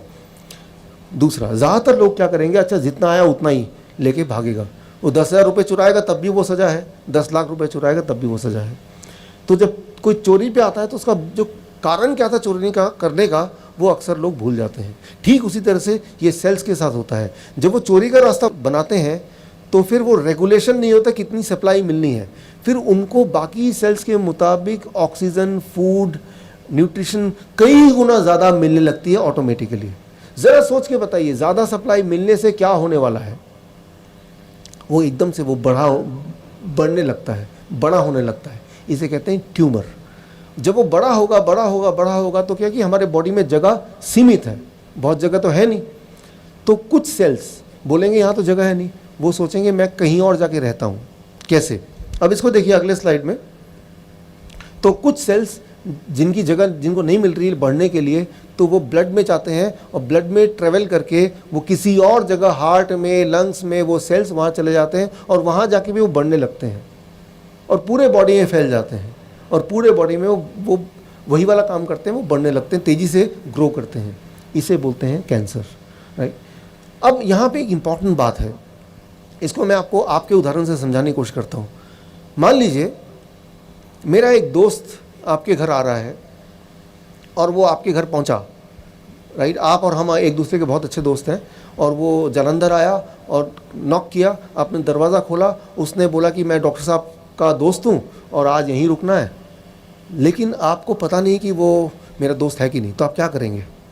आप बोलेंगे आइए बैठिए, लेकिन तब आप चुपके से फ़ोन मिलाएंगे मुझे, डॉक्टर साहब एक आदमी आया है, वो आपका नाम ले रहा है, क्या इसे अंदर आने दूँ? तो मैं बोलूँगा हाँ मेरा दोस्त है, इसको अंदर आने दो, तो कंफर्म हो गया, वो रह सकता है। ये क्या है? Signalling system. आपने सिग्नल भेजा कि ये सही है कि गलत है, मैंने उसको कंफर्म किया, हाँ ये ठीक आदमी है, चोर नहीं है, इसको घर में रुकवा सकते हैं। ये तो हुई एक बात। अब इमेजिन कीजिए अचानक आपके घर में सुबह सुबह एक नॉक करता है कोई आदमी, और जब खोलते हैं तो बोलते हैं भाई डॉक्टर साहब ने मुझे भेजा है और आज यहीं रुकना चाहता हूँ, और आप उसको बोलते हैं बैठिए और फ़ोन लगाते हैं, लेकिन फ़ोन का सिग्नल नहीं मिलता है। अब आप क्या करेंगे? उसको भगा देंगे या बोलेंगे आप बैठिए? अब तो कंफ्यूज हैं आप। सोचेंगे भगा देंगे और डॉक्टर साहब का दोस्त हुआ तो कितनी बुरी बात है। फिर सोचते हैं अगर मैं रख लूँ इसको यहीं पे और ये चोर निकला, क्योंकि कंफर्मेशन तो हो नहीं पा रही है, तो भी बड़ी दिक्कत है। तो बहुत सोचने के बाद हम में से ज़्यादातर लोग क्या करने वाले हैं? उसको घर पे रखने वाले हैं। लेकिन क्या हुआ? वो मोबाइल का सिग्नल नहीं मिल रहा है जिसका उसको फ़ायदा मिल गया। ठीक उसी तरह से जब भी ये जो सेल्स हैं वो ट्यूमर वाले सेल हैं जो बड़ी तेज़ी से ग्रो करते हैं, वो ब्लड के थ्रू किसी और ऑर्गन में जाके वो वहाँ जाके पनाह लेने की कोशिश करते हैं, तो कोई और ऑर्गन उसको एक्सेप्ट नहीं करता है। पहले वो सिग्नल भेजता है मोबाइल से जहाँ से वो आया था, क्या इसको अंदर ले लूँ? तो वहाँ सिग्नल आएगा नहीं नहीं मत लेना, ये तो ट्यूमर है भाई, यहाँ आके भी ये बड़ा तंग करेगा क्योंकि यहाँ भी तंग कर रहा था वो। तो इसका मतलब कैंसर वो फैल नहीं सकता क्योंकि सिग्नलिंग सिस्टम ठीक है। हम में से ज़्यादातर लोगों की सिग्नलिंग सिस्टम ठीक है, इसीलिए वो कैंसर फैलता नहीं। कैंसर हम सबके बॉडी में है, ज़िंदगी भर रहेगा, लेकिन वो फैलेगा नहीं। लेकिन कुछ केसेस में हम में से कुछ लोगों में वो सिग्नलिंग सिस्टम फेल हो गया, तो फिर ऑर्गन ने पूछा सिग्नल करके कि ये जो ट्यूमर का सेल है, ये सेल जो नया आया है इसको ले लूँ, लेकिन सिग्नलिंग सिस्टम फेल हो गया और वो जाके वहाँ पे बस गया। तो ट्यूमर बॉडी के हर सेल में फैलने लगी, इसे हम बोलते हैं कैंसर। सो कैंसर का मतलब क्या है? सिग्नलिंग सिस्टम फेल अगर हो जाए बॉडी की आपस की जो कम्युनिकेशन है अगर वो बंद हो जाएगा या वो ठीक से नहीं होगा, उसे बोलते हैं कैंसर। यानी कि तब कैंसर फैल गया, कंट्रोल में नहीं है, राइट। अच्छा, तो अब एक इम्पॉर्टेंट क्वेश्चन आएगा, क्या करना होगा? कुछ ऐसा कीजिए कि सिग्नलिंग सिस्टम ठीक कर दीजिए। ठीक हो जाएगा तो फिर क्या होगा? ठीक होते ही इमेजिन कीजिए वो जो आदमी है आपने अपने घर में बिठाया, आपने मुझे फ़ोन लगाया, मेरा फ़ोन लगा नहीं, सिग्नलिंग सिस्टम ठीक नहीं था, लेकिन यहाँ बैठा और आप नज़र रखे हुए हैं इस आदमी पे और लगातार फ़ोन मिलाने की कोशिश कर रहे हैं। एक दिन के बाद सिग्नलिंग सिस्टम ठीक हो गया। अब मैंने बताया अरे भाई वो आदमी जो है ना वो चोर है, भगाओ वहाँ से। तो एक दिन में बहुत ज़्यादा नुकसान तो नहीं किया उसने, लेकिन एक दिन के बाद सिग्नलिंग सिस्टम ठीक हो गया तो आपने कुछ ना कुछ करके उसको भगा दिया। ठीक उसी तरह से कैंसर सेल काम करता है। अगर हम अपने बॉडी का सिग्नलिंग सिस्टम को ठीक कर लें, कितना भी बड़ा कैंसर क्यों ना हो, उसको भागना ही भागना है, वो रह नहीं सकता। Thank you. ये सब गॉड का बनाया हुआ है, हम सबके अंदर पहले से ही है, सिर्फ इसको ऑन करना, इसको यूज़ कैसे करना, उतनी छोटी सी बात है, राइट। सवाल ये कि सिग्नलिंग सिस्टम को ठीक करें कैसे? उसके लिए एक सवाल आता है, सिग्नलिंग सिस्टम गड़बड़ हुआ कैसे, खराब कैसे हो गया, वो मोबाइल में सिग्नल गया क्यों नहीं? बहुत सारे कारण हैं उसमें, लेकिन एक कारण मैं बताना चाहता हूँ। मैंने देखा अपने पेशेंट्स में, दुनिया भर में, या मेडिकल जर्नल के रिपोर्ट ये कहते हैं,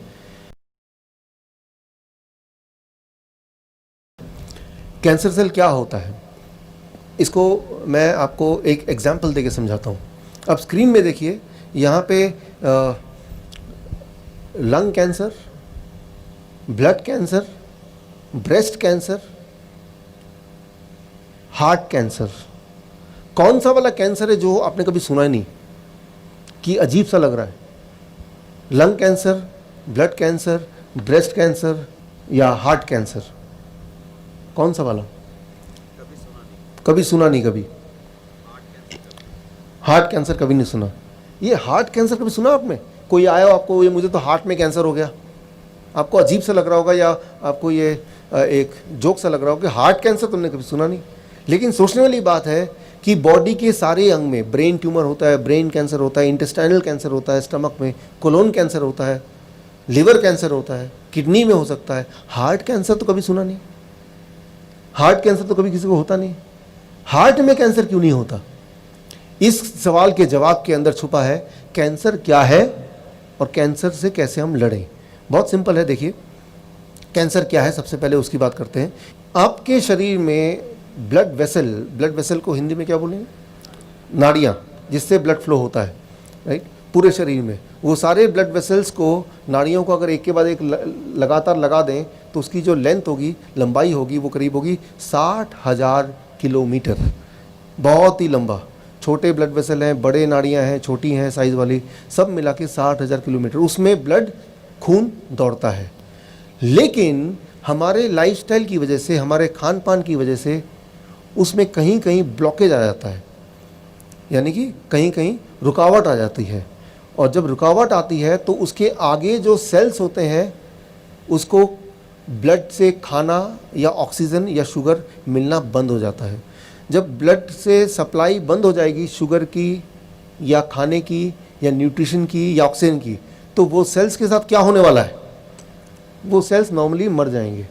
और जब वो सेल्स मर जाएंगे तो उस वाले ऑर्गन में आपको तकलीफ़ होगी, दर्द होगा और वो आपको पेन होगा, डिस्कम्फर्ट होगा। सो ये तो हुई एक बात। लेकिन कभी कभी हम में से कुछ लोगों के केस में जब ब्लॉकेज होता है ब्लड वेसल में और जिसकी वजह से सप्लाई फूड का, न्यूट्रिशन का, ऑक्सीजन का बंद हो जाता है, तो जो सेल्स हैं आसपास के उनको सप्लाई नहीं मिल रहा है, लेकिन वो आपस में तय करते हैं कि हम मरने नहीं वाले हैं, वी विल नॉट डाई। चाहे बॉडी ने सप्लाई बंद कर दिया है, बॉडी हमारी मदद नहीं कर रही है, हमें सप्लाई नहीं दे रही है, लेकिन वो आपस में गुट बना लेते हैं कि हम मरेंगे नहीं। तो फिर क्या करेंगे?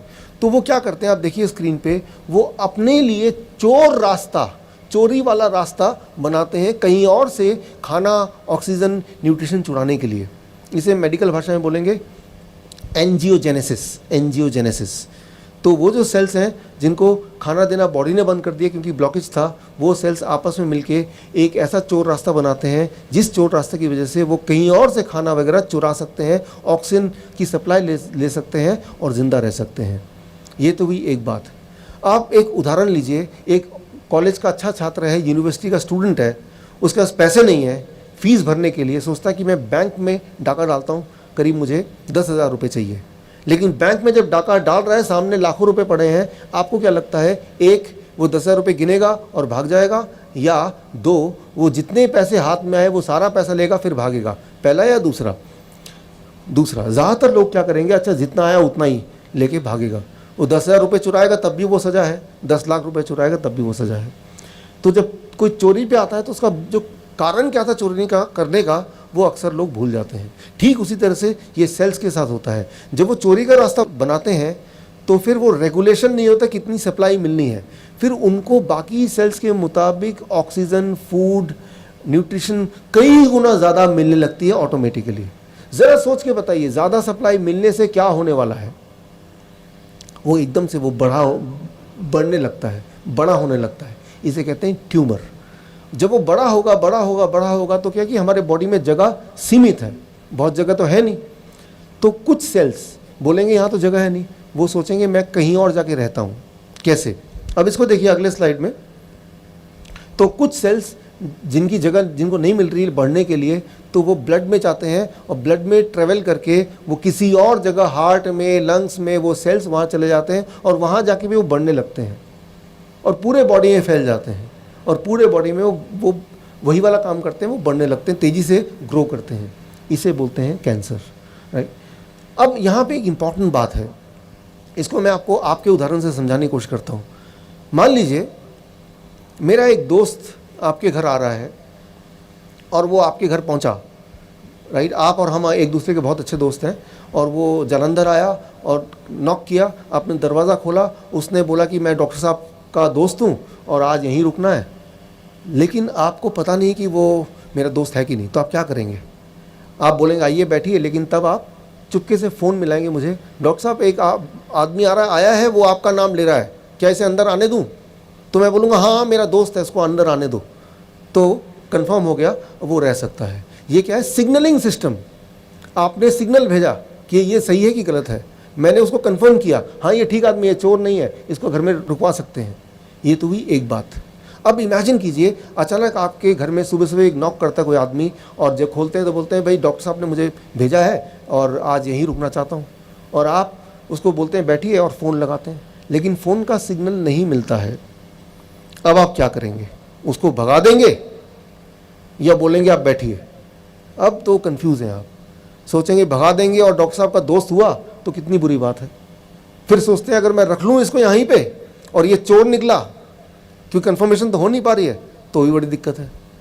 तो बहुत सोचने के बाद हम में से ज़्यादातर लोग क्या करने वाले हैं, उसको घर पे रखने वाले हैं। लेकिन क्या हुआ, वो मोबाइल का सिग्नल नहीं मिल रहा है जिसका उसको फ़ायदा मिल गया। ठीक उसी तरह से जब भी ये जो सेल्स हैं वो ट्यूमर वाले सेल हैं जो बड़ी तेज़ी से ग्रो करते हैं, वो ब्लड के थ्रू किसी और ऑर्गन में जाके वो वहाँ जाके पनाह लेने की कोशिश करते हैं, तो कोई और ऑर्गन उसको एक्सेप्ट नहीं करता है। पहले वो सिग्नल भेजता है मोबाइल से जहाँ से वो आया था, क्या इसको अंदर ले लूँ? तो वहाँ सिग्नल आएगा, नहीं नहीं मत लेना, ये तो ट्यूमर है भाई, यहाँ आके भी ये बड़ा तंग करेगा क्योंकि यहाँ भी तंग कर रहा था वो। तो इसका मतलब कैंसर वो फैल नहीं सकता क्योंकि सिग्नलिंग सिस्टम ठीक है। हम में से ज़्यादातर लोगों की सिग्नलिंग सिस्टम ठीक है, इसीलिए वो कैंसर फैलता नहीं। कैंसर हम सबके बॉडी में है, ज़िंदगी भर रहेगा, लेकिन वो फैलेगा नहीं। लेकिन कुछ केसेस में, हम में से कुछ लोगों में वो सिग्नलिंग सिस्टम फेल हो गया। तो फिर ऑर्गन ने पूछा सिग्नल करके कि ये जो ट्यूमर का सेल है, ये सेल जो नया आया है इसको ले लूँ, लेकिन सिग्नलिंग सिस्टम फेल हो गया और वो जाके वहाँ पे बस गया। तो ट्यूमर बॉडी के हर सेल में फैलने लगी, इसे हम बोलते हैं कैंसर। सो कैंसर का मतलब क्या है, सिग्नलिंग सिस्टम फेल अगर हो जाए बॉडी की आपस की जो कम्युनिकेशन है अगर वो बंद हो जाएगा या वो ठीक से नहीं होगा, उसे बोलते हैं कैंसर। यानी कि तब कैंसर फैल गया, कंट्रोल में नहीं है, राइट। अच्छा, तो अब एक इम्पॉर्टेंट क्वेश्चन आएगा, क्या करना होगा? कुछ ऐसा कीजिए कि सिग्नलिंग सिस्टम ठीक कर दीजिए। ठीक हो जाएगा तो फिर क्या होगा, ठीक होते ही इमेजिन कीजिए वो जो आदमी है आपने अपने घर में बिठाया, आपने मुझे फ़ोन लगाया, मेरा फ़ोन लगा नहीं, सिग्नलिंग सिस्टम ठीक नहीं था, लेकिन यहाँ बैठा और आप नज़र रखे हुए हैं इस आदमी पे और लगातार फ़ोन मिलाने की कोशिश कर रहे हैं। एक दिन के बाद सिग्नलिंग सिस्टम ठीक हो गया। अब मैंने बताया अरे भाई वो आदमी जो है ना वो चोर है, भगाओ वहाँ से। तो एक दिन में बहुत ज़्यादा नुकसान तो नहीं किया उसने, लेकिन एक दिन के बाद सिग्नलिंग सिस्टम ठीक हो गया तो आपने कुछ ना कुछ करके उसको भगा दिया। ठीक उसी तरह से कैंसर सेल काम करता है। अगर हम अपने बॉडी का सिग्नलिंग सिस्टम को ठीक कर लें, कितना भी बड़ा कैंसर क्यों ना हो, उसको भागना ही भागना है, वो रह नहीं सकता। Thank you. ये सब गॉड का बनाया हुआ है, हम सबके अंदर पहले से ही है, सिर्फ इसको ऑन करना, इसको यूज़ कैसे करना, उतनी छोटी सी बात है, राइट। सवाल ये कि सिग्नलिंग सिस्टम को ठीक करें कैसे। उसके लिए एक सवाल आता है, सिग्नलिंग सिस्टम गड़बड़ हुआ कैसे, खराब कैसे हो गया, वो मोबाइल में सिग्नल गया क्यों नहीं। बहुत सारे कारण हैं उसमें, लेकिन एक कारण मैं बताना चाहता हूँ। मैंने देखा अपने पेशेंट्स में, दुनिया भर में, या मेडिकल जर्नल के रिपोर्ट ये कहते हैं, ऐसे लोग जो अक्सर बात बात पे कोई ना कोई दवाइयाँ लेते रहते हैं, बुखार की दवाई, ज़ुकाम की दवाई, सिर दर्द की दवाई, पेट खराब है तो दवाई, जब आप केमिकल्स लेंगे, दवाई लेंगे, आपकी बॉडी की सिग्नलिंग सिस्टम उतनी ही कमज़ोर होती जाएगी, राइट। सो जैसे प्रेगनेंसी पिल्स जो लेते हैं उनकी सिग्नलिंग सिस्टम कमज़ोर हो जाएगी, और एक टाइम ऐसा भी आ सकता है जब सिग्नलिंग सिस्टम ठीक से काम नहीं कर रहा है। तो ये तो हुआ कारण कि अगर आपके बॉडी में किसी भी तरह से केमिकल जाता है तो सिग्नलिंग सिस्टम खराब होगा ही होगा। उसके लिए एक छोटी सी बात मैं आपको बताता हूँ। जब आप किसी भी तरह का डायग्नोसिस कराते हैं जिसमें रेज, एक्सरे है, सीटी स्कैन है, एमआरआई है, ये सारी चीज़ें एक काम करती है, आपके बॉडी का सिग्नलिंग सिस्टम को ख़राब कर देती है। ये हर एक को पता है, कोई भी मेडिकल की फील्ड में कोई भी होगा ना, उससे पूछेंगे तो बोलेगा हाँ ये तो बड़ा नॉर्मल बात है। अगर आप 2 बार से ज़्यादा एमआरआई कराएंगे, एक्सरे कराएंगे, सीटी स्कैन कराएंगे, तो वो आपके बॉडी का सिग्नलिंग सिस्टम ख़राब कर देगा। इसीलिए हमेशा मैं अपने पेशेंट्स को बोलता हूँ, आप डायग्नोसिस के चक्कर में मत पड़िए। आप डायग्नोसिस करने जाएंगे, सिग्नलिंग सिस्टम ख़राब हो जाएगा तो एक और बीमारी घर लेके आएंगे, और ये अक्सर देखा गया है। इसीलिए वो होता है एनुअल चेकअप कराना है। यूं ही साल में एक बार तो सारा चेकअप होना ही चाहिए। साल में एक बार सारा चेकअप होने से सिर्फ एक ही इंसान को फ़ायदा होता है, वो जो चेकअप कर रहा है। पेशेंट को कोई फ़ायदा नहीं होने वाला, राइट। तो पेशेंट, आप देखिए यहाँ पे रिपोर्ट ये कहती है 22% मोर कैंसर इन द पेशेंट जो मेमोग्राम स्क्रीनिंग कराते हैं। तो किसी भी तरह का कैंसर की स्क्रीनिंग कराने की ज़रूरत नहीं है। अगर कैंसर है भी तो स्क्रीनिंग उसकी स्पीड को और बढ़ा देता है, क्योंकि कोई भी स्क्रीनिंग, कोई भी डायग्नोसिस, कैंसर का डायग्नोसिस, चाहे वो बायोप्सी की बात करें या कोई एमआरआई की बात करें, वो सारी डायग्नोसिस एक चीज़ करती है, आपके सिग्नलिंग सिस्टम को वो स्विच ऑफ करने का काम करती है, ख़राब करने का काम करती है।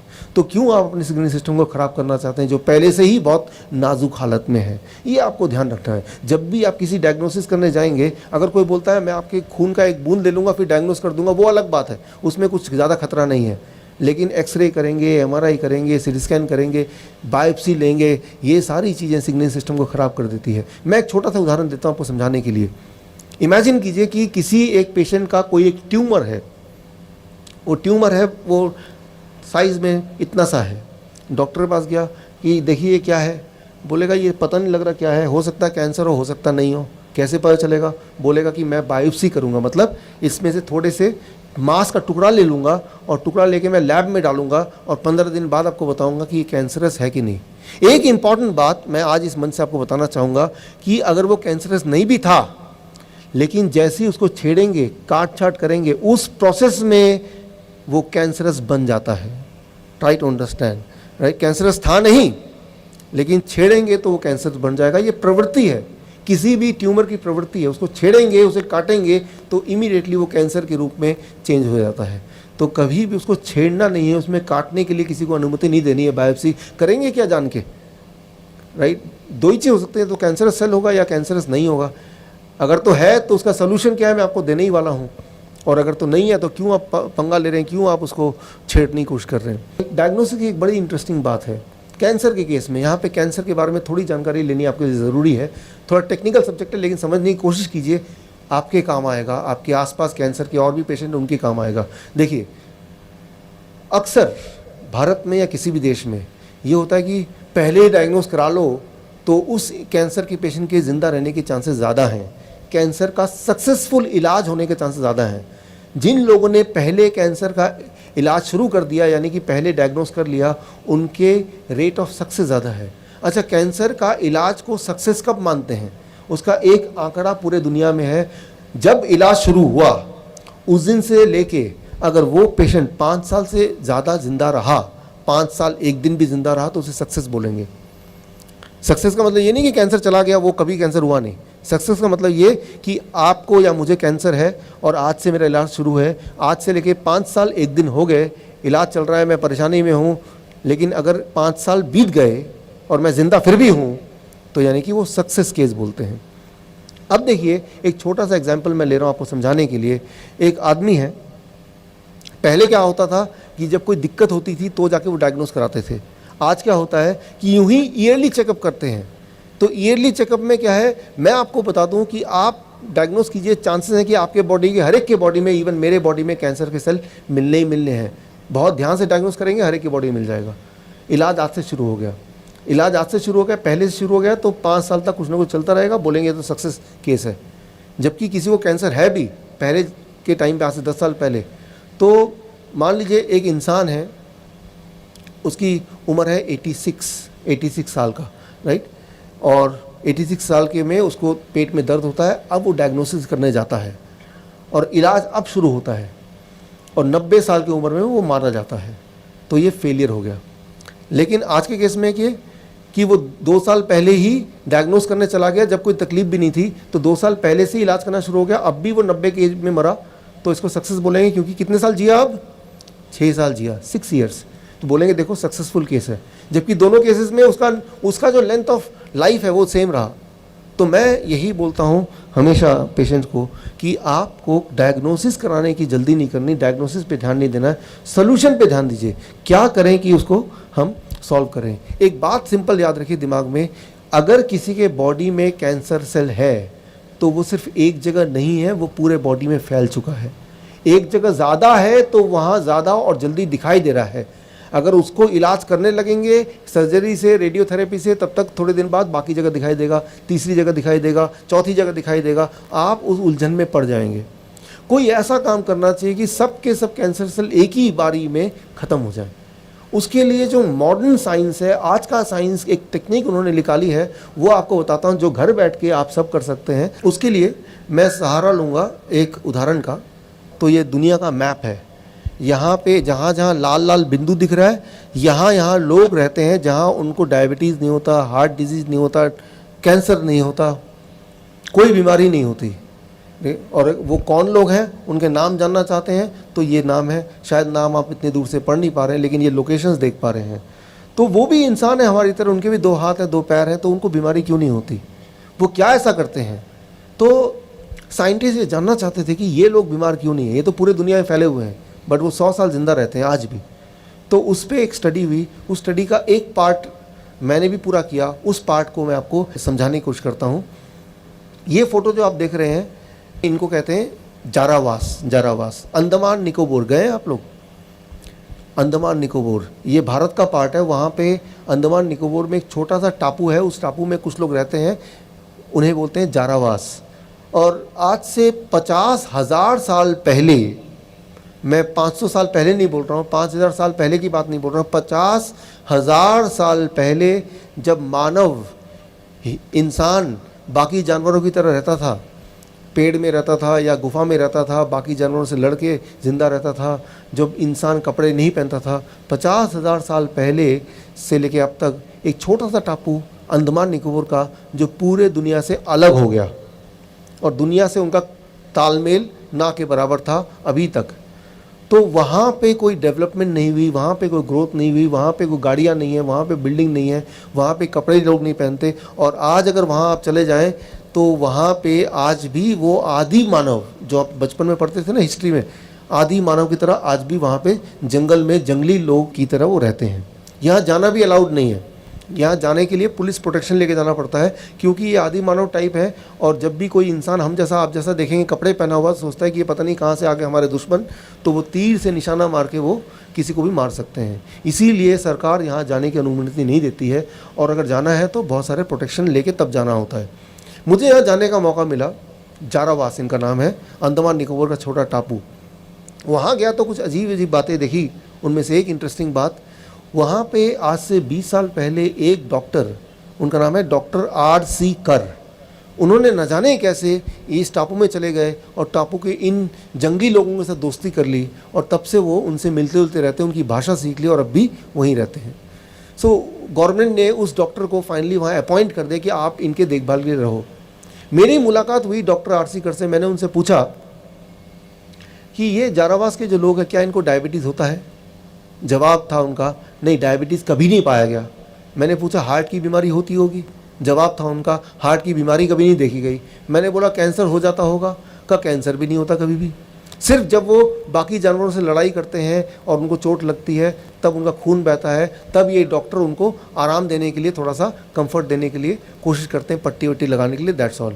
वो तभी इस डॉक्टर को मौका मिलता है उनके ब्लड को टेस्ट करने का, उनका ब्लड प्रेशर चेक करने का, और वो सारा डेटा वो मेंटेन करते थे, अभी भी करते हैं।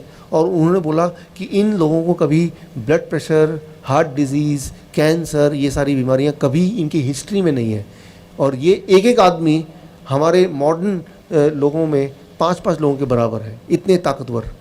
दिमाग में बात आती है कि ये भी तो इंसान है, और ये इंडियंस हैं, भारतीय लोग हैं, ये इंडिया के सिटीज़न हैं जैसे आप और हम हैं, लेकिन ये बीमार नहीं पड़ते, इनको कैंसर नहीं होता, हार्ट की बीमारी नहीं होती। तो ऐसा क्यों? ऐसा ये क्या करते हैं? ये रही एक बात। एक देश है, उसका नाम है कुवैत।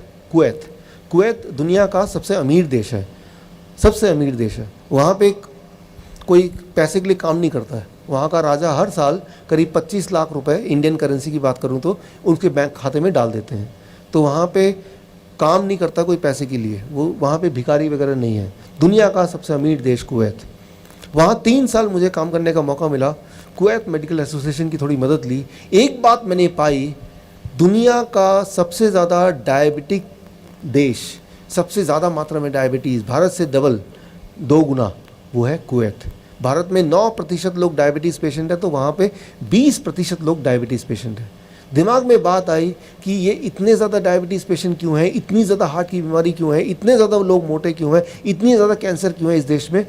और फिर मैंने उसको कंपेयर किया कि जारावाद से मैंने कंपेयर किया कि यहाँ पे एक तरफ ये भी इंसान है और इनको बीमारी है ही नहीं, और दूसरी तरफ कुवैत के लोग वो भी इंसान है और उनमें बीमारी का भरमार है। पैसा जितना ज़्यादा बीमारी उतनी ज़्यादा। तो ये मुझे रिसर्च का मौका मिला, और मैंने दोनों में कंपेयर किया, दोनों सिविलाइजेशन को, और एक कंक्लूजन पे आया, एक निष्कर्ष पे आया। वो निष्कर्ष मैं आपके सामने रख रहा हूँ। इस पूरे आज के मेरे प्रेजेंटेशन का सबसे इम्पॉर्टेंट जो स्लाइड है वो अब आ रहा है, जो आप स्क्रीन पे देखने जा रहे हैं। इसको ध्यान से देखिए। वो है, मैंने पाया इन दोनों में इतना फ़र्क का एक ही कारण, वो है उनकी डाइट, उनका खाना। जो खाना वो खाते थे जारावास के लोग, जो कभी बीमार नहीं पड़ते थे, उस खाने का मैंने एक नाम रखा, और जो कुवैत के लोग खाना खाते थे उस खाने का भी मैंने एक नाम रखा। कुवैत के लोग जो खाना खाते हैं उसका नाम मैंने रखा VIP डाइट। एक ऐसा डाइट जो कोई भी हेल्दी आदमी अगर खाएगा, कुछ दिनों में उसको हार्ट की बीमारी हो जाएगी, या कैंसर हो जाएगा, या डायबिटीज़ हो जाएगा, होगा ही होगा। VIP diet. अच्छा, VIP डाइट से क्या मतलब है? VIP आपको पता है VIP क्या है? Very important person. In India में VIP का मतलब क्या है? कोई भी पॉलिटिशियन है, वो रेड लाइट को भी अगर ट्रैफिक सिग्नल को तोड़ सकता है और कोई भी लॉ ब्रेक कर सकता है, तो बोलते हैं, और देखो VIP जा रहा है। VIP का मतलब कि उसके लिए कोई नियम कानून नहीं है, VIP, राइट। सो इंडिया में ट्रैफिक में देखते हैं लाल बत्ती अब तो नहीं है, पहले लाल बत्ती वाली गाड़ी तो VIP, इसके लिए कोई नियम नहीं है। लाल बत्ती वाली गाड़ी में अगर ट्रैफिक सिग्नल रेड है तब भी वो क्रॉस कर सकता है, VIP, राइट। जो कोई भी नियम तोड़ पाए इंडिया में वो है VIP। ठीक इसी प्रकार कुछ इस तरह के खाना है, ऐसे फूड हैं जिनको जब आप खाते हैं पेट में जाते ही वो बन जाता है VIP। पेट के सारे नियमों को, बॉडी के सारे कानून को तोड़ के सीधे ब्लड में जंप करता है वो खाना। ब्लड शुगर बढ़ जाता है, ब्लड प्रेशर बढ़ जाता है, ब्लड कोलेस्ट्रॉल बढ़ जाता है, उसका बॉडी में फैट बढ़ जाता है, वो एकदम से बीमार पड़ सकता है। VIP food, right. फिर एक तरह का डाइट है जो लोग जारावास लोग जो खाते हैं, उसका नाम मैंने दिया DIP, discipline and intelligent people. आप और हम जब आप ट्रैफिक में होते हैं तो क्या करते हैं? आप देखते हैं कि रेड सिग्नल है, आप अपनी गाड़ी को ब्रेक लगाते हैं। जब ग्रीन होता है तो चालू करने से पहले गाड़ी इधर देखते हैं, खुद की सेफ्टी करते हैं, आसपास के लोगों का सेफ्टी का ख्याल करते हैं, तभी तो आगे बढ़ते हैं। कुछ इस तरह के फूड हैं, इस तरह का खाना है, इस तरह का डाइट है, जब आप उसको खाएंगे तो पेट में जाके वो DIP की तरह काम करता है। ये एक बड़ा ही इंटरेस्टिंग बात है। इसको अगर आप समझ लें तो बस फिर आप ये समझ जाएंगे कैंसर का इलाज कैसे हो सकता है, हार्ट की बीमारी का इलाज कैसे हो सकता है। और जो इसको समझ लेगा उसको हार्ट अटैक नहीं आएगा, ब्रेन स्ट्रोक नहीं आएगा, कभी भी नहीं आएगा। तो ये पार्ट आप बहुत ध्यान सुनिए। अभी देखिए, जिस तरह से ट्रैफिक का इंस्पेक्टर होता है, राइट, जो कि हाथ दिखाता है कि भाई गाड़ियों को रोकता है, उसको डायरेक्शन देता है, राइट। तो ठीक उसी तरह से हमारे स्टमक में, पेट में एक ट्रैफिक पुलिसमैन है, राइट। ट्रैफिक इंस्पेक्टर बैठा है पेट में। उसका नाम साइंटिफिकली उसको बोलते हैं इनक्रिटिन। एक केमिकल है जो पेट बनाता है खुद, उसका नाम है इनक्रिटिन केमिकल। उसका काम क्या है कि जब कोई खाना आप खाते हैं तो वो खाना आगे पेट से कहाँ जाए, लिवर में जाके छुपे, या ब्लड में जाके घुल जाए, या कोलोन से बाहर भाग जाए, या इंटेस्टाइन में ही, पेट में ही इंतज़ार करे। ये डिसीजन कैसे लेगा खाना, आपकी बॉडी में कहाँ ज़रूरत है उस खाने की, ये डिसीजन खाना कैसे लेगा, उसके लिए मदद करता है वो पुलिस, वो ट्रैफिक इंस्पेक्टर जो पेट में बैठा है। उसका नाम है, केमिकल नेम, इनक्रिटिन हार्मोन। वो इशारा करता है, भाई रुक जाओ, ब्लड में शुगर ऑलरेडी ज़्यादा है, तो शुगर को बोलता है आप यहीं रुक जाओ, अब पेट के अंदर जाने, ब्लड में घुलने की ज़रूरत नहीं, आप लिवर में जाके छुप जाओ, या ब्लड का प्रेशर अभी मत बढ़ाओ, या अब बहुत कम प्रेशर तो अभी थोड़ा सा बढ़ा दो। वो एडजस्टमेंट करता है, ताकि जिस तरह से ट्रैफिक में नियमों को पालन कराने के लिए वो ट्रैफिक पुलिसमैन का काम है, ताकि ट्रैफिक ठीक से चले, एक्सीडेंट ना हो या कम से कम हो। ठीक उसी तरह से गॉड ने हमारे पेट में एक ट्रैफिक वाला बिठा दिया है, उसका नाम है इनक्रिटिन हार्मोन। लेकिन इम्पॉर्टेंट बात यह है कि वो जो ट्रैफिक वाला है वो इशारा तो कर रहा है, लेकिन कुछ ऐसे लोग हैं जिनको उसका इशारा समझ नहीं आ रहा। यूं मानो कि उसकी आंखों में पट्टी बंधी हुई है। मान लीजिए आपके पास बहुत बड़ी गाड़ी है, बहुत ही कीमती गाड़ी है, लेकिन उसमें ड्राइवर नहीं है। आपने गाड़ी ऑन कर दिया, एक्सेलेरेटर चला दिया, एक ईंट रख दिया, गाड़ी सड़क पे भाग रही है, तो क्या होगा? एक्सीडेंट ही होगा, और तो कुछ हो नहीं सकता। एक्सीडेंट कहाँ होगा, कैसे होगा, कितना होगा, कब होगा, वो एक अलग सवाल है, लेकिन एक्सीडेंट ही होगा। ठीक इसी तरह से जब भी आप कोई भी खाना खाते हैं तो उस खाने के अंदर अगर आप माइक्रोस्कोप लगा के देखेंगे एक ड्राइवर छुप के बैठा हुआ है।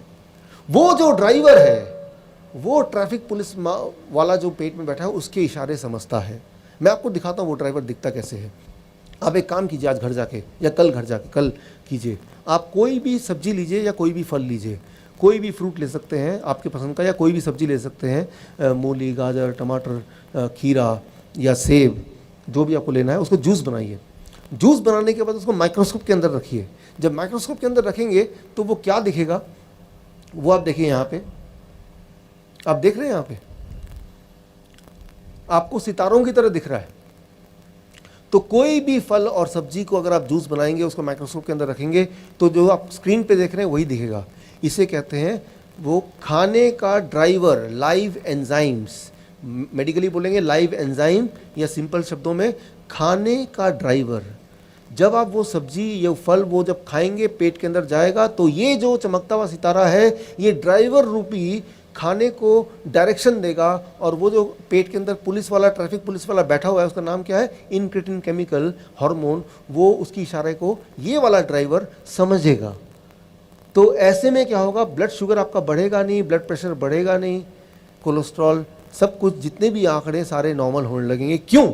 क्योंकि वो जो ट्रैफिक वाला है उसको पता है कि बॉडी के अंदर की हालत कैसी है और खाने को कब, कैसे, कितनी, कहाँ भेजना है, किस मात्रा में भेजना है, ताकि सारी चीज़ें बैलेंस में आ जाए, राइट। सो लेकिन कुछ खाना ऐसे है कि जिसमें ड्राइवर है ही नहीं।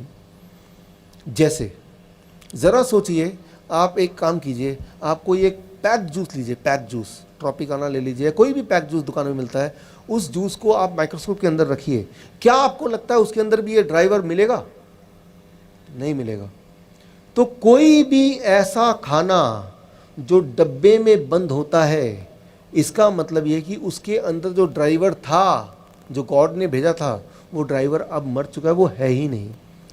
तो गाड़ी कितनी भी ज़्यादा मजबूत और सुंदर और कीमती क्यों ना हो, अगर उसके अंदर ड्राइवर नहीं बैठा होगा और गाड़ी यूं ही चला देंगे तो सिर्फ एक्सीडेंट ही हो सकता है। ठीक उसी तरह से आपको ध्यान रखना है कि वही वाला खाना आपको खाना है जिसके अंदर ड्राइवर है, क्योंकि गॉड ने आपके स्टमक में एक ट्रैफिक पुलिस वाला तो भेजा ही है, वो तो सबके पेट में अभी भी है, और ट्रैफिक वाला हाथ दिखाएगा। जो शुगर का पेशेंट है, आप में से अगर कोई है, डायबिटीज़ का पेशेंट है, तो अगर आपकी शुगर ज़्यादा होने लगी तो खाना आप खाएंगे, ड्राइवर वाला, तो वो जो पुलिसमैन है, ट्रैफिक वाला, वो रोक देगा खाने को, बोलेगा आप अभी आप ब्लड में, खून के अंदर और जाके जमा मत होना, क्योंकि खून में शुगर ऑलरेडी ज़्यादा है। तो धीरे धीरे शुगर जब कम होगा तो ये जो ट्रैफिक पुलिस वाला है वो अलाउ करेगा कि आप थोड़ा थोड़ा जाके ब्लड में घुलो, यानी कि उसका शुगर नॉर्मल आ जाएगा, पहले 2 या 3 दिन के अंदर ही नॉर्मल आ जाएगा सिर्फ, right. Thank you, thank you. So ये सिर्फ शुगर की बात नहीं है, शुगर है या ब्लड प्रेशर है या ये ट्यूमरस सेल है, वो सारी चीज़ों की बात है, क्योंकि जब वो डायरेक्शन देता है, वो ट्रैफिक पुलिसमैन, वो सारे आंकड़ों को देख के तब डायरेक्शन देता है। ये साइंटिफिक बातें हैं, ये कोई सोची हुई बातें नहीं है, ये प्रूवन बातें हैं, राइट। तो अब सवाल एक आता है, कैसे ये पता करें कौन से वाले खाने में ड्राइवर है, यानी कि DIP डाइट कौन सा वाला है। अगर इस सवाल का जवाब आपको मिल जाए, एक बात मैं बताता हूँ अपने 10 साल के एक्सपीरियंस के मुताबिक को यूज़ करते हुए, कि जीवन में कभी आपको हार्ट की बीमारी नहीं होगी और जिनको है उनको ठीक हो जाएगी। जीवन में कभी आपको कैंसर नहीं होगा और जिनको है वो ठीक हो जाएगा। Thank you. सिर्फ एक सवाल, वो सवाल ये, कैसे ये पता करें कि जो हम खाना खा रहे हैं उसके अंदर ड्राइवर बैठा है या नहीं है। अगर तो ड्राइवर बैठा है तो वो कहलाएगा DIP डाइट, तो वही मुझे खाना है, और वो ड्राइवर बताएगा कि लंग्स में जाना है या वो ब्रेन में जाना है, कहाँ मेरी ज़रूरत है, और फिर वो मकान बनने लगेगा। अब देखिए कि जब हम मकान बनाते हैं तो ईंट लगता है, पत्थर लगता है, सीमेंट लगता है, लेकिन सारी चीज़ इकट्ठा करने से मकान नहीं बनेगा। एक ऐसा आदमी चाहिए जिसको डिज़ाइनिंग का पूरा आइडिया हो कि कौन सा ईंट, कौन सा पत्थर, कौन सा सीमेंट किस तरह से लगाएं कि वो मकान का रूप ले ले।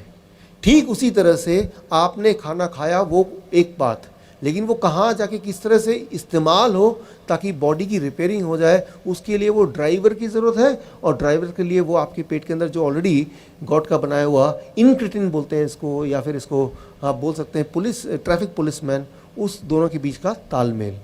तो सवाल ये, कैसे पता करें कि मेरे खाने में वो ड्राइवर है या नहीं है जो आप स्क्रीन पे देख रहे हैं। अगला स्लाइड अगर आप देख लेंगे तो उसको पता चल जाएगा। अगले स्लाइड को बहुत ही गौर से देखिए, ये बहुत इंपॉर्टेंट स्लाइड है। This is the one. दो तरह के खाने में ड्राइवर होता है, वो है फल और कच्ची सब्जी, उसके अंदर ड्राइवर होता है। और दो तरह के खाने में ड्राइवर कभी भी नहीं होता है। एक है ऐसा भोजन जो जानवरों से निकल के आया हो, जैसे मीट, मछली, अंडा, दूध या दूध से बना हुआ कोई भी चीज़ ड्राइवरलेस, या ऐसा खाना जो डब्बे से निकल के आया हो। एक बात याद रखिए, कोई भी खाना डब्बे बंद है तो डब्बे को बंद रखिए, डब्बे को खोलने की ज़रूरत नहीं है। जैसे ब्रेड है, जैसे बिस्किट है, जैसे रस्क है। मैं ये नहीं बोल रहा हूँ कि ये ब्रेड है, ये सब पॉइजन है, लेकिन मैं ये बोल रहा हूँ कि ये ड्राइवरलेस है। ये आपकी बीमारी को ठीक करने की क्षमता नहीं है, बीमारी को बढ़ा जरूर सकती है ये। तो जो लोग बीमार हैं या जो बीमार नहीं पड़ना चाहते हैं, उनके लिए इम्पॉर्टेंट है कि ड्राइवर के बिना वाला जो खाना है, वो दो तरह के खाने होते हैं दुनिया में। एक होता है ऐसा भोजन जो जानवरों से आया है, वो ड्राइवर लेस, और ऐसा भोजन जो फैक्ट्री से आया है, जो मशीनों से बन के आया है, जो डब्बे में बंद है, ड्राइवर लेस। ऐसा भोजन अगर खाएंगे तो एक इम्पॉर्टेंट बात होती है, वो ये कि बॉडी की जो सिग्नलिंग सिस्टम है, जिसकी बात मैंने की थी, वो सिग्नलिंग सिस्टम खराब होने लगता है। एक दिन में नहीं होगा, 10 साल में, 15 साल में, 20 साल में, लेकिन खराब ज़रूर होगा। जब भी किसी को कैंसर डायग्नोस होता है कि आज कैंसर पकड़ा गया, मैं एग्जांपल दे रहा हूँ, स्टीव जॉब्स। स्टीव जॉब्स का नाम सुना है आपने? स्टीव जॉब्स, आपके पास जो मोबाइल है, एप्पल कंपनी का मालिक, जो एप्पल कंपनी का मालिक स्टीव जॉब्स। तो स्टीव जॉब्स का अगर आप पढ़ेंगे, उनको कैंसर कैसे हुआ था। उनको कैंसर हुआ था 1976 में। तो उन्होंने क्या किया, वो भारत आए, वो अपने बायोग्राफी में लिखते हैं, भारत आए वो, और भारत में जो मैंने अभी आपको बताया, ये किसी ने उनको सिखाया, और तब से लेके 2001 तक वो ऐसा ही कुछ करते थे। ऐसा कोई खाना नहीं खाते थे जो जिसके अंदर ड्राइवर ना हो, और उनका कैंसर बिल्कुल कंट्रोल में था। देखिए 1976 से 2001 तक। 2001 में क्या हुआ, उनकी पत्नी ने यूं ही एक मजाक में पूछा कि आप ऐसा खाना क्यों खाते हैं, आप अंडा नहीं खाते, मीट नहीं खाते, बर्गर नहीं खाते। तो उन्होंने यूं ही बता दिया कि मैं तो भारत गया था और वहाँ पे मैं ड्राइवर वाला खाना इस तरह का खाता हूँ ताकि मेरा कैंसर बढ़े ना, वो ख़त्म हो जाए, और देखो मैं ठीक हूँ। जैसे ही उनकी पत्नी ने ये सुना, उन्होंने अपने दोस्तों को, अपने रिश्तेदारों को, डॉक्टरों को, सबको इकट्ठा कर लिया। देखो ये आदमी, इसको कैंसर था, ये क्या कर रहा है, ये तो बड़ा खतरनाक काम कर रहा है। डॉक्टरों ने, जैसा उनके बायोग्राफी में लिखा, ज़बरदस्ती उनको हॉस्पिटल बिठा दिया, ज़बरदस्ती कीमोथेरेपी, रेडिएशन सारा शुरू किया। उसके बाद तो आपको पता ही है उनकी मृत्यु हो गई।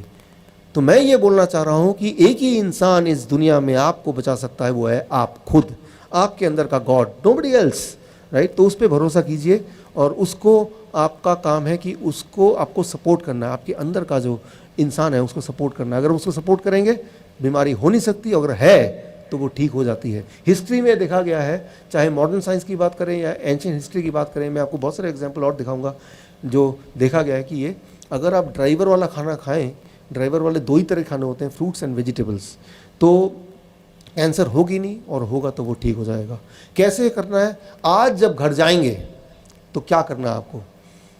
आज जब घर जाएंगे, जो लोग हार्ट की दवाइयाँ लेते हैं, राइट, उनमें एक दवाई होती है ब्लड थिनर, ब्लड को, खून को पतला करने वाला। ये बहुत ही खतरनाक दवाई है। खून को पतला करने से नुकसान क्या है कि आपके बॉडी के अंदर बहुत सारे इन्फ्लेमेशन, घाव या काट छाट या इंजरी होती रहती है, जैसे बाहर होती है। लेकिन जब भी इंजरी बॉडी के अंदर होती है या बाहर होती है, तो ब्लड क्या करता है वहाँ पे, वो क्लॉट करता है। क्लॉट को हिंदी में बोलेंगे क्लॉटिंग, वो क्लॉट करेगा, राइट। तो वो खून का बहना बंद हो जाएगा। लेकिन ब्लड थिनर जब लेंगे तो खून का बहना चालू रहेगा, और ये आपके लिए बड़ा खतरनाक है, इससे किसी की जान भी जा सकती है।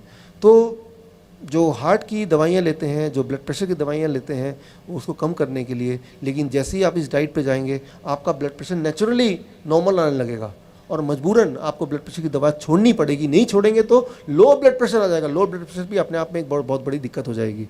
तो अगर आप सोचते हैं कि मुझे इस डाइट पे आना है तो बहुत केयरफुल रहना पड़ेगा, क्योंकि ये डाइट आपको रिपेयर कर रहा है हर दिन, आपका blood pressure, blood sugar, blood का थिननेस, सारा कुछ को रेगुलेट कर रहा है। तो उस हिसाब से थोड़ा थोड़ा दवाइयाँ भी कम करना आपका रेस्पॉन्सिबिलिटी बन जाती है। खैर, आपको करना क्या है, आज जब घर जाएंगे, घर जाते वक्त कल सुबह का खाना क्या होगा और कैसे आज के बाद खाएं ताकि कोई रोग ना हो, और हो तो वो जल्दी से ठीक हो जाए। देखिए, तो यहाँ पे ये बहुत ही इंपॉर्टेंट है, अब आपने अपनी भाषा में समझ ली कि ये जो डाइट मैं बताने जा रहा हूँ वो डाइट नहीं है, वो एक मेडिसिन है, दवा के रूप में काम करेगी।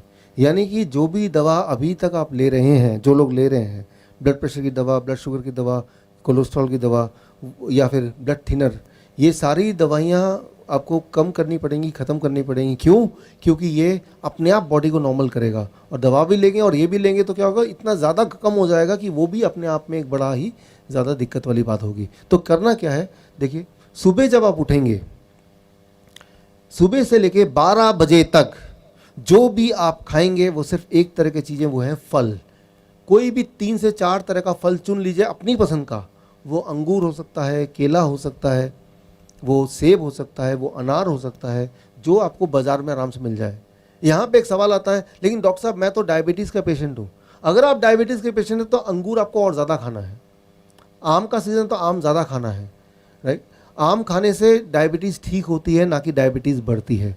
ये बात मैं आपको क्लियर करना चाहता हूँ। गॉड का बनाया हुआ जो भी फल है वो आपको नुकसान नहीं कर सकता। और कई बार इनको ये भी लगता है कि कुछ लोगों को, मैं गरीब हूँ, है ना, मैं गरीब हूँ, ਅਸੀਂ ਕਿੱਥੋਂ फल खाने हैं जी, मैं तो गरीब ਆ जी, मैं तो 2 रोटी खाना। ਆਪਾਂ ਸੀਜ਼ਨਲ फल खा सकते हैं, हाँ, yes। जो सीजन च आंदे, ਜਿਹੜੇ ਸਸਤੇ ਹੁੰਦੇ सीजन ਦੇ टाइम, ਅਸੀਂ ਉਹ ਖਾ ਸਕਦੇ ਹਾਂ। ਜੇ ਡਾਕਟਰਾਂ ਕੋ ਹਜ਼ਾਰਾਂ ਰੁਪਈਆ ਖਰਚ ਸਕਦੇ ਹਾਂ, ਦਵਾਈਆਂ ਤੇ ਲਾ ਸਕਦੇ ਹਾਂ, ਹਸਪੀਟਲਾਂ 'ਚ ਧੱਕੇ ਖਾ ਸਕਦੇ ਹਾਂ, ਤੇ ਉਹਨਾਂ ਘਰ ਬੈਠੇ ਸੇਬ ਨਹੀਂ ਖਾ ਸਕਦੇ ਆਪਾਂ? ਦੱਸੋ ਹਾਂ ਕਿ ਨਾ? यस। तो आप अगर कैलकुलेट करेंगे, जैसे मान लो, मैं तो देखता हूँ कि फल, कुछ फल है जो महंगे हो सकते हैं, लेकिन ज़्यादातर फल सीज़न वाले वो महंगे नहीं। मान लो केला है, वो तो 12 महीने मिलता है, 50 रुपये का है दिल्ली में, यहाँ तो थोड़ा और कम होगा या ज़्यादा होगा, पूरा 1 दर्जन। तो मैं तो हर दिन 1 दर्जन केला ज़रूर खाता हूँ। तो मैं ये बोलना चाह रहा हूँ, 12 बजे तक जो भी आप खाएँ फल, और फल में भी कोई भी अपनी पसंद का जो आसानी से मिल जाए, 4 तरह का फल। ये सोचने की ज़रूरत नहीं कि ये मीठा फल है या खट्टा फल है, ये मुझे नुकसान तो नहीं करेगा। फल कभी भी किसी को नुकसान नहीं कर सकता, और अगर डायबिटीज़ का पेशेंट है उसको बहुत फ़ायदा करेगा, अगर फल मीठा है तो और ज़्यादा फ़ायदा, राइट। तो कई लोग बोलते हैं डायबिटीज़ के पेशेंट की, डॉक्टर साहब 15 साल से मैंने आम नहीं खाया क्योंकि डॉक्टर ने मुझे डरा के रखा था, इसलिए आम नहीं खाया। तो मैंने कहा 15 साल का जो कोटा है वो अभी पूरा कर लो। तो आपको खुद ही ताज्जुब होगा कि आप अंगूर खाएंगे, केले खाएंगे, आम के सीज़न में आम खाएंगे, उसके बाद ब्लड शुगर चेक कीजिए, दवा भी बंद कर दिया, इंसुलिन बंद कर दिया, अरे ये क्या है, ब्लड शुगर फिर भी ना कम आ रहा है। तो कई लोग बोलते हैं कहीं मेरा ग्लूकोमीटर ख़राब तो नहीं हो गया, वो एक और खरीद कर लेते हैं बाज़ार से, क्योंकि उनके दिमाग में ये डला हुआ है कि भाई अगर मैं कोई भी मीठे फल खाऊंगा तो शुगर बढ़ना चाहिए। करके देखा नहीं किसी ने, लेकिन ये सोच उनके दिमाग में है। मैं आपको ये चैलेंज करता हूँ कि आप घर में जाके करके देखिए। तो 12 बजे तक 4 तरह के फल अपनी पसंद का आपको खाना है, कुछ और नहीं। पराठे नहीं, रोटी नहीं, दही नहीं, दूध नहीं, चाय नहीं। सुबह का चाय पीते लोग, जो सुबह का बंद है ना, वो बंद, सुबह का चाय बंद। सुबह के जितने चाय तो नुकसान करती है, सबसे ज़्यादा नुकसान करती है वो चाय जो पहली चाय होती है। क्यों? जब आप सुबह उठते हैं तो आपकी बॉडी, आपका पेट आपकी मदद करने के लिए वो जो ट्रैफिक पुलिसमैन है उसको तैयार कर रखती है। खाना आने वाला है और ट्रैफिक पुलिसमैन डायरेक्शन देगा, और चाय जैसी जाती है वो ट्रैफिक पुलिस के लोग जो हैं पेट वाले, वो सारे मर जाते हैं चाय जाते ही। उसके बाद आप कोई अच्छा खाना खाएंगे भी तो भी वो खराबी का काम करेगा। इसलिए सुबह का चाय ज़रूर बंद कर दीजिए। बाकी दिन भर में एक आध चाय ले लिया तो ले लिया, लेकिन सुबह का चाय सबसे ज़्यादा नुकसानदेह है। 12 बजे तक 4 तरह के फल। अच्छा, कितना खाना है ये बड़ा इंपॉर्टेंट है।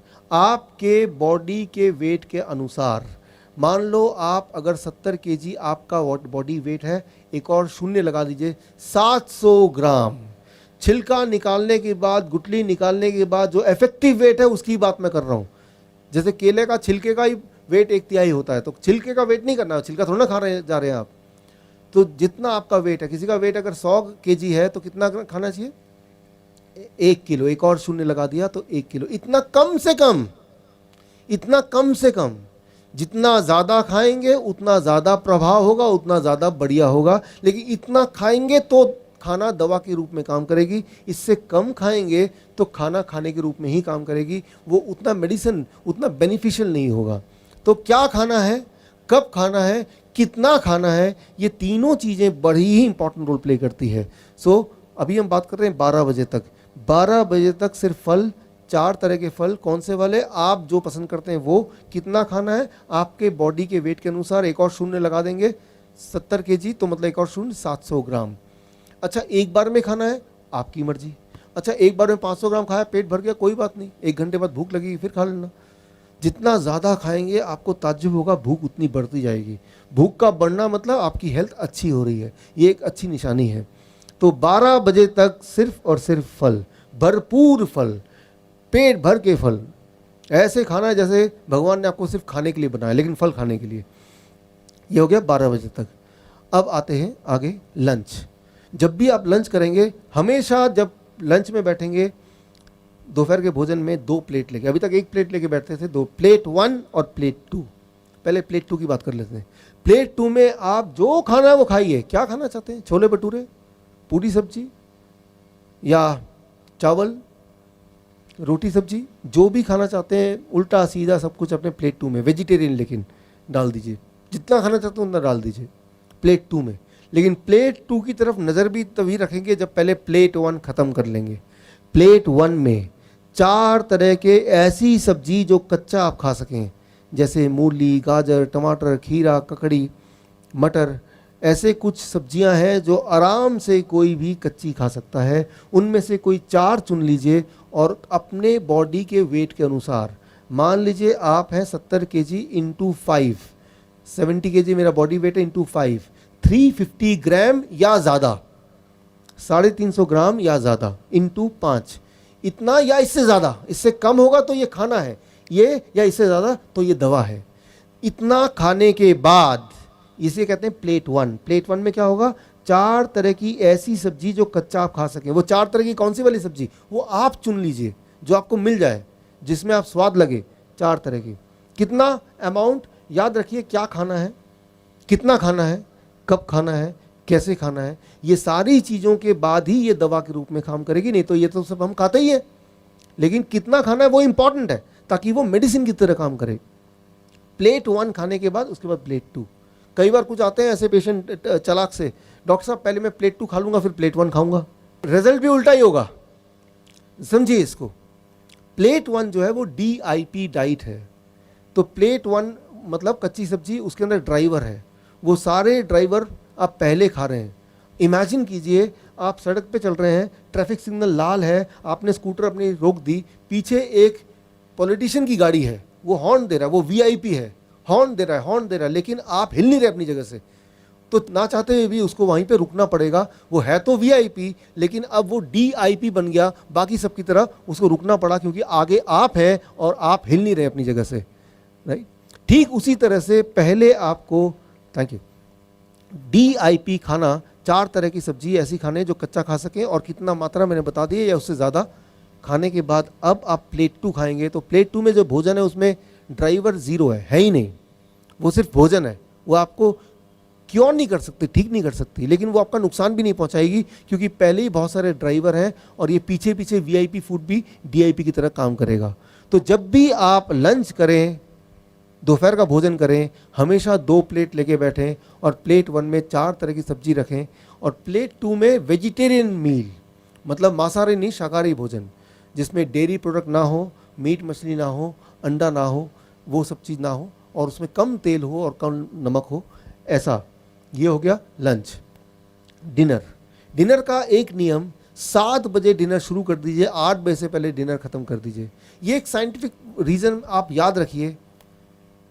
सनसेट, सूर्य अस्त से पहले पहले हमारे पेट में जो पाचन शक्ति वो बहुत ज़्यादा होती है और सूर्यास्त के बाद हमारे बॉडी का जो रिपेयरिंग है, ठीक करने, जो हमारे बॉडी के अंदर जो गड़बड़ है उसको ठीक करने की जो ताकत है वो बढ़ जाती है। हम क्या करते हैं, 10 बजे खाना खाते हैं, 12 बजे खाना खाते हैं रात के, तो उस वक्त बॉडी रिपेयर कर रही है, आपको ठीक करने की कोशिश कर रही है, लेकिन खाना खा के आप क्या कर रहे हैं, बॉडी को डिस्टर्ब कर रहे हैं। आप बॉडी को बोल रहे हैं पहले इसको भोजन को पचाओ फिर अपना काम कर लेना। ऐसा नहीं करना है, आपको 8 बजे तक अपना डिनर, रात का खाना ख़त्म कर देना है, पहली बात। दूसरी बात, डिनर में भी नियम वही रहेंगे जो मैंने अभी लंच में बताए। जब भी आप रात का भोजन करें, प्लेट 1, प्लेट 2, प्लेट 1 में 4 तरह की ऐसी सब्जी जो कच्चा खा सकें, और उसकी मात्रा मैंने आपको अभी कैलकुलेशन करके बताया। अगर आपका वेट 70 केजी का आपका बॉडी वेट है, इंटू 5 यानी कि 350 ग्राम, 4 तरह की सब्जी आपने खा लिए, कच्ची सब्जी। उसके बाद प्लेट 2 जो कि एक वेजिटेरियन डाइट है, जितना में पेट भर जाए उतना। कई बार कुछ लोग बोलते हैं प्लेट 1 में इतना खाऊंगा तो जगह ही नहीं बचेगी प्लेट 2 खाने की, तो खाइए मत, क्यों खाना चाहते हैं आप। बल्कि मैं आपको ये बताना चाहूँगा कि जब आप प्लेट 1 खाएंगे, पहले 3-4 दिन के बाद आपकी भूख और बढ़ जाएगी और प्लेट 2 भी आप खा पाएंगे। ये सही है, बिल्कुल सही है, प्रैक्टिकल देखा है, सही। आपकी भूख और बढ़ जाएगी। तो भूख की चिंता मत कीजिए कि मेरा तो वो छोले भटूरे रह ही गए प्लेट 1 खाने के बाद, वैसा नहीं होने वाला। पहले 2-3 दिन जरूर लगेगा कि पेट भर गया, उसके बाद आपकी मेटाबॉलिज्म बोलते हैं इसको, मेटाबॉलिज्म हाई हो जाएगी। मेटाबॉलिज्म हाई होना मतलब आप जवान हो रहे हैं, आपकी उम्र पहले से कम हो रही है। जितना छोटे बच्चे होते हैं उनकी मेटाबॉलिज्म हाई होती है, राइट। तो वो एक अच्छी बात है, यानी कि आपके शरीर के सारे अंग और जवान हो रहे हैं। जितनी ज़्यादा भूख लगेगी वो एक अच्छा निशानी है कि सब कुछ ठीक हो रहा है। तो जब भी डिनर करेंगे वो इस प्रकार करेंगे। ये हो गया स्टेप 2। अब आ गया तीसरा स्टेप, क्या चीज़ों को नहीं खाना है हमें। वो 3-4 तरह के, एक तो कोई चीज़ जानवरों से निकलती है वो नहीं खाना है, जैसे डेयरी प्रोडक्ट, दूध। ये पंजाब है, मैं हरियाणा में रहा हूँ पिछले 15 साल, उससे पहले चंडीगढ़ में यानी कि पंजाब का पार्ट 7 साल रहा हूँ। तो दूध आपके जीवन का अभिन्न पार्ट है, ये मुझे अच्छी तरह से पता है, लेकिन उसके बावजूद भी मैं आपको कुछ बातें बताना चाहूँगा। इंसान ही एक ऐसा जानवर है जो जीवन भर दूध पीता है। इंसान ही एक ऐसा जानवर है जो दूसरे जानवर का दूध पीता है। कोई और जानवर किसी और जानवर का दूध नहीं पीता है। आपने देखा होगा शेर गाय का शिकार करता है, कभी आपने देखा शेर ने गाय को पकड़ लिया, गाय का दूध पी रहा है। मैं ये बोलना चाह रहा हूँ कि दूध एक नेचुरल फूड नहीं है। गॉड ने दूध बनाया है उस जानवर के बच्चे के लिए, आपके लिए नहीं बनाया है, उस जानवर के बच्चे के लिए। कई लोग बोलते हैं लेकिन डॉक्टर साहब गाय का दूध तो बड़ा न्यूट्रिशियस होता है। गाय का दूध न्यूट्रिशियस होता है, लेकिन गाय के बछड़े के लिए भाई, आपके लिए नहीं। इसको ज़रा समझने की कोशिश कीजिए, क्योंकि हम सब बचपन से दूध पीते आए हैं, मैं भी उनमें शामिल हूँ, इसलिए ये सारी बातें थोड़ा हजम होना मुश्किल है। क्योंकि कई बार लोग बोलते हैं मुझे, भाई दूध क्यों पीना चाहते हो, हड्डियाँ मजबूत होंगी। फिर मैं पूछता हूँ हड्डियाँ कैसे मजबूत होंगी, कैल्शियम मिलता है। आप देखेंगे कि कोई एक अनपढ़ आदमी भी कैल्शियम मिलता है ये पता है उसको, वो कोई किताब में नहीं लिखा, वो टीवी में जो एडवर्टीजमेंट आता है उससे उसको पता है कि कैल्शियम मिलता है। तो इसका मैं जवाब देता हूँ, कभी अपने गधे की हड्डी देखी आपने, क्या लगता है आपको, मजबूत है कि वो नरम खराब सा है? मजबूत। अच्छा, आपने गाय की हड्डी देखी होगी, वो हड्डी कैसी है? मजबूत। मजबूत है। अच्छा, हाथी की हड्डी के बारे में क्या ख्याल है? बहुत मजबूत, बहुत मजबूत है। तो क्या आपको लगता है कि गाय, हाथी, गधा वो भर भर के दूध पीता होगा और हड्डियों को मजबूत करता होगा? उनके हड्डियों में कैल्शियम कहां से आया? पत्तों से आया। आपके बॉडी में कैल्शियम कहां से आएगा भाई? वेजिटेबल से आएगा, पत्तों से आएगा।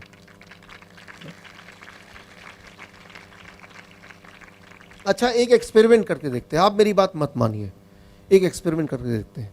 आप इतना समय आपने मुझे दिया, तो मैं एक आपसे ये मांग रहा हूं कि आप अगले 15 दिन के लिए, जो लोग 15 साल की उम्र के हैं वो 15 साल से दूध पी रहे हैं, 15 दिन के लिए सिर्फ दूध का सारा प्रोडक्ट छोड़ दीजिए। 15 दिन के लिए, सिर्फ 15 दिन के लिए।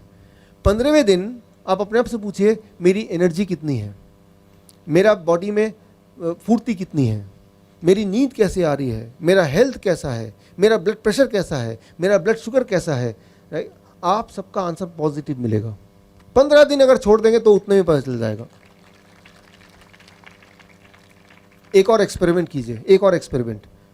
आजकल छोटे बच्चों में डायबिटीज़ होता है, आपको पता ही है, डायबिटीज़ टाइप 1 बोलते हैं। मेरी ज़्यादातर रिसर्च डायबिटीज़ टाइप 1 में है, छोटे बच्चों में। 2 साल का बच्चा, 5 साल का बच्चा, 10 साल का बच्चा इंसुलिन लगाते हैं, बहुत दुख होता है। जितनी बार खाना खाएंगे उतनी बार इंसुलिन लगाना पड़ेगा। हम खाना खाते हैं और बॉडी हमारे लिए काम करती है, लेकिन उनके केस में ऐसा नहीं है। जबकि असली बात यह है कि ये आप मेरी तरफ से उन पेरेंट्स तक पहुंचाइए कि इंसुलिन वाले जो बच्चे हैं छोटे, उनकी इंसुलिन छूट सकती है। क्या करना होगा, ये मेरा ये मैसेज उन तक पहुंचाइए। अगर उन लोगों ने बच्चों का दूध और दूध से बने वस्तु को बंद कर दिया तो पहले दिन से ही उनकी इंसुलिन की ज़रूरत 50% घट जाएगी, 50%।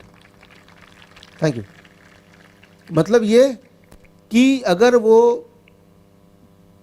30 यूनिट इंसुलिन देते हैं तब जाके ब्लड शुगर कंट्रोल में आता है, तो 30 की जगह 15 यूनिट ही देना पड़ेगा, और 15 यूनिट देने की ज़रूरत नहीं है। और अगर कहीं गलती से 15 यूनिट और दे दिया, उतना ही दे दिया, तो वो लो शुगर हो जाएगा, जो कि बहुत ही खतरनाक हो सकता है, किसी की मौत हो सकती है। इसीलिए उन पेरेंट्स को बोलना पड़ेगा कि देखिए भाई, बच्चे का दूध छुड़ाइए, लेकिन ध्यान रखिए आपको इंसुलिन भी आधी करनी पड़ सकती है, शुगर चेक करके ही इंसुलिन दीजिए, ऐसे मत दीजिए। तो इस बात से आप अनुमान लगा सकते हैं कितना ज़्यादा प्रभावशाली है दूध का छोड़ना। एक दिन में असर आता है, एक दिन में। मैं 1 महीना नहीं बोल रहा, 1 साल नहीं बोल रहा, एक दिन, 1 डे ओनली।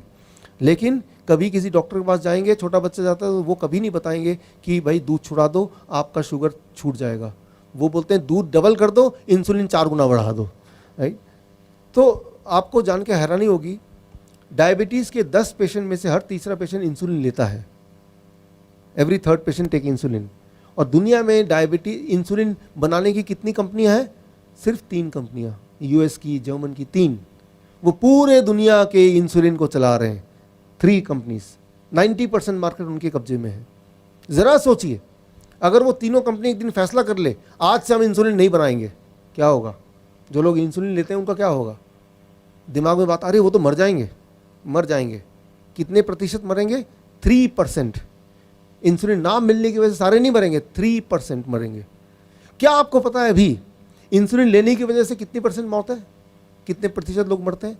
7%, 7%। तो कितने प्रतिशत का फायदा हो गया? 4%। इंसुलिन की फैक्ट्री अगर बंद हो जाए तो। मैं ये बोलना चाह रहा हूँ यहाँ पे कि ये दवाई, ये इंसुलिन, ये सब की वजह से उन्हीं को फ़ायदा होता है जो उसको बेच रहे हैं।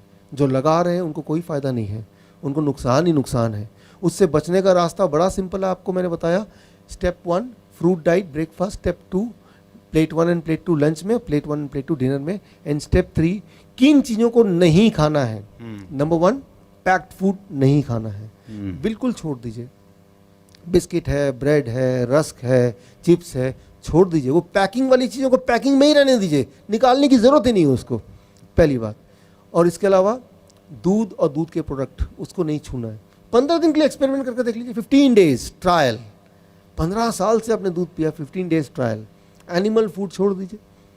न्यूट्रिशनल सप्लीमेंट्स, बहुत सारे न्यूट्रिशन के सप्लीमेंट लेते हैं आप, वो एमवे के प्रोडक्ट हैं, ओरिफ्लेम के प्रोडक्ट हैं, और कौन कौन से प्रोडक्ट हैं, हॉर्लिक्स है, ये सब चीज़ें हैं। हमें ये लगता है कि इसकी अगर नहीं लेंगे तो हमारी बॉडी की जो न्यूट्रिशन की पूर्ति वो नहीं होगी। मैं आपको उदाहरण देके बताता हूँ कि ये जब आप खाते हैं तो बॉडी में एग्जैक्टली ये काम कैसे करता है, साइंटिफिक एंगल से। इमेजिन कीजिए, दिमाग में आप सोचिए, देखिए कि मेरे हाथ में एक छाता है, छाता बड़ा सा है, फोल्डिंग छाता खोला हुआ है। अब मैं घर में एंटर कर रहा हूँ, लेकिन घर का जो दरवाज़ा है वो छोटा है, छाता बड़ा है, तो मैं क्या करूँगा? छाते को बंद करूँगा, घर के अंदर जाऊँगा, छाता फिर खोल सकता हूँ, क्योंकि छाते का साइज़ बड़ा है और दरवाज़ा छोटा है। Folding umbrella. ठीक इसी तरह से जब भी आप वो DIP डाइट, यानी कि फ्रूट्स एंड वेजिटेबल जब खाते हैं, उसके अंदर का जो न्यूट्रिशन है, उसका जो साइज़ है सेल्स के दरवाजे के साइज़ से बड़ा होता है। तो जो फ्रूट्स एंड वेजिटेबल का जो न्यूट्रिशन है वो छाते की तरह फोल्डिंग है, फोल्ड होके वो सेल के दरवाजे के अंदर जाते हैं और फिर जाके वहाँ काम करते हैं। अब जब आप कोई न्यूट्रिशनल टैबलेट लेते हैं, कोई कैप्सूल लेते हैं, कोई टॉनिक लेते हैं, वो भी उस छाते की तरह दिखता है, खुला हुआ छाते की तरह, लेकिन वो फोल्ड नहीं हो सकता है। अब सोचिए, इमेजिन कीजिए कि आपके पास एक छाता है जो बंद नहीं हो सकता और वो दरवाजे के अंदर जाना है, दरवाजे का साइज़ छोटा है, तो आप क्या करेंगे? आप उससे जद्दोजहद करेंगे, आप कोशिश करेंगे, उसमें क्या होगा? छाता टूटेगा, वहाँ पे स्क्रैच लगेगा और बहुत सारा डैमेज होगा।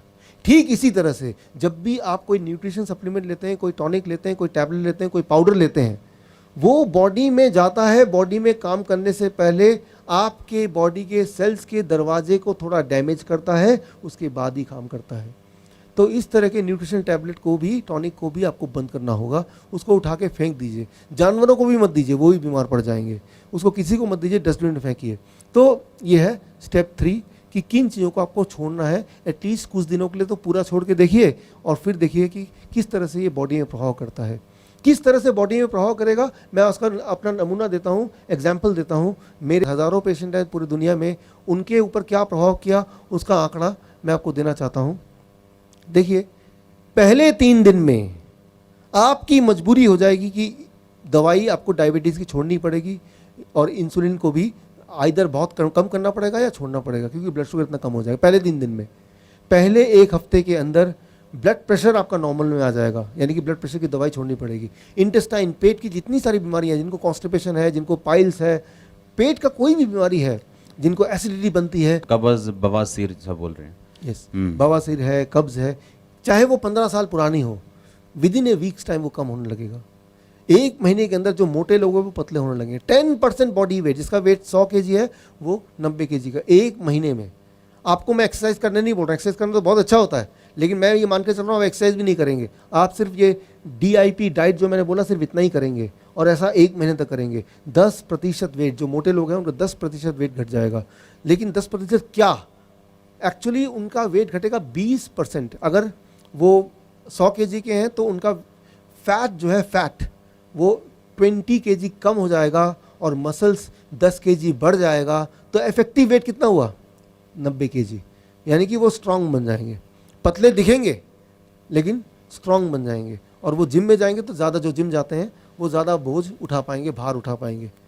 लेकिन हमारे देश में क्या है कि कोई इंसान थोड़ा पतला दिख रहा है तो बोल रहा है आप तो कमज़ोर लग रहे हैं, वो बेचारा मायूस हो जाएगा, यार मैंने डाइट पे है, वो लोग मुझे कमज़ोर बोल रहे हैं। तो वो कमज़ोर नहीं, वो एक्चुअली आपकी तारीफ़ कर रहे हैं, आपको समझ नहीं आ रही बात, राइट। तो उसको तारीफ़ ही मानिए। लोगों को मोटा मोटा देखने की आदत है, कोई भी चीज़ अगर पतला है, स्लिम है, तो उसको बोलते हैं कि ये तो बीमार पड़ गया, जबकि ऐसा नहीं है।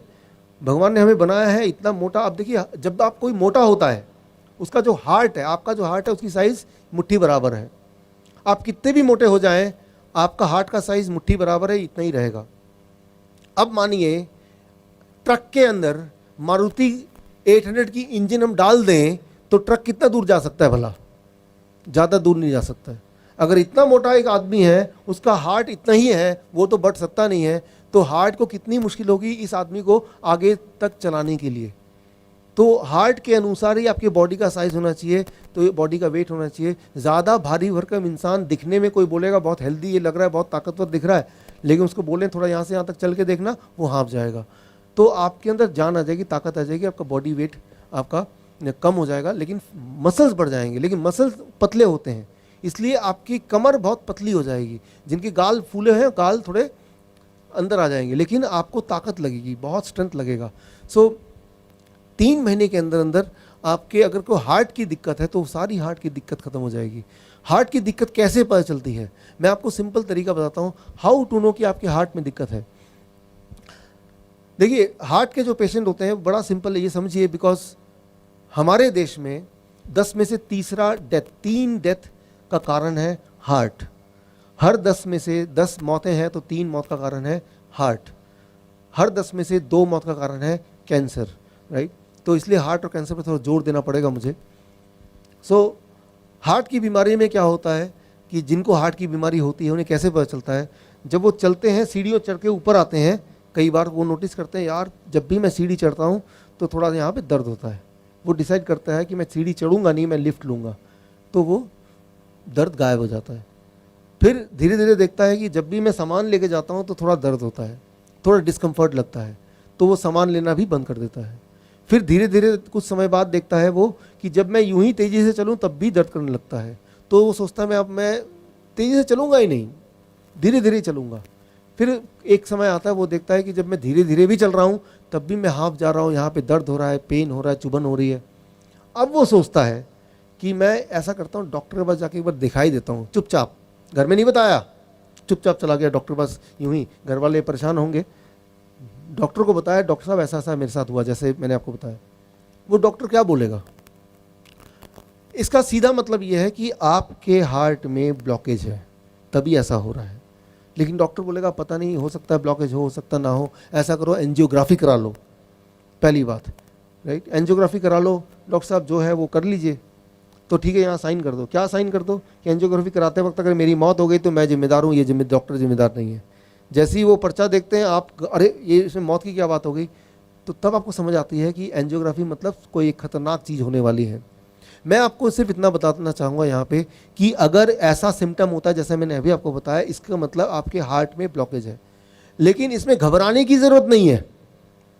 जैसे ही आप वो DIP डाइट में रहेंगे, 1 महीने से 3 महीने के अंदर, 1 महीने से 3 महीने के अंदर वो ब्लॉकेज गायब हो जाएगा।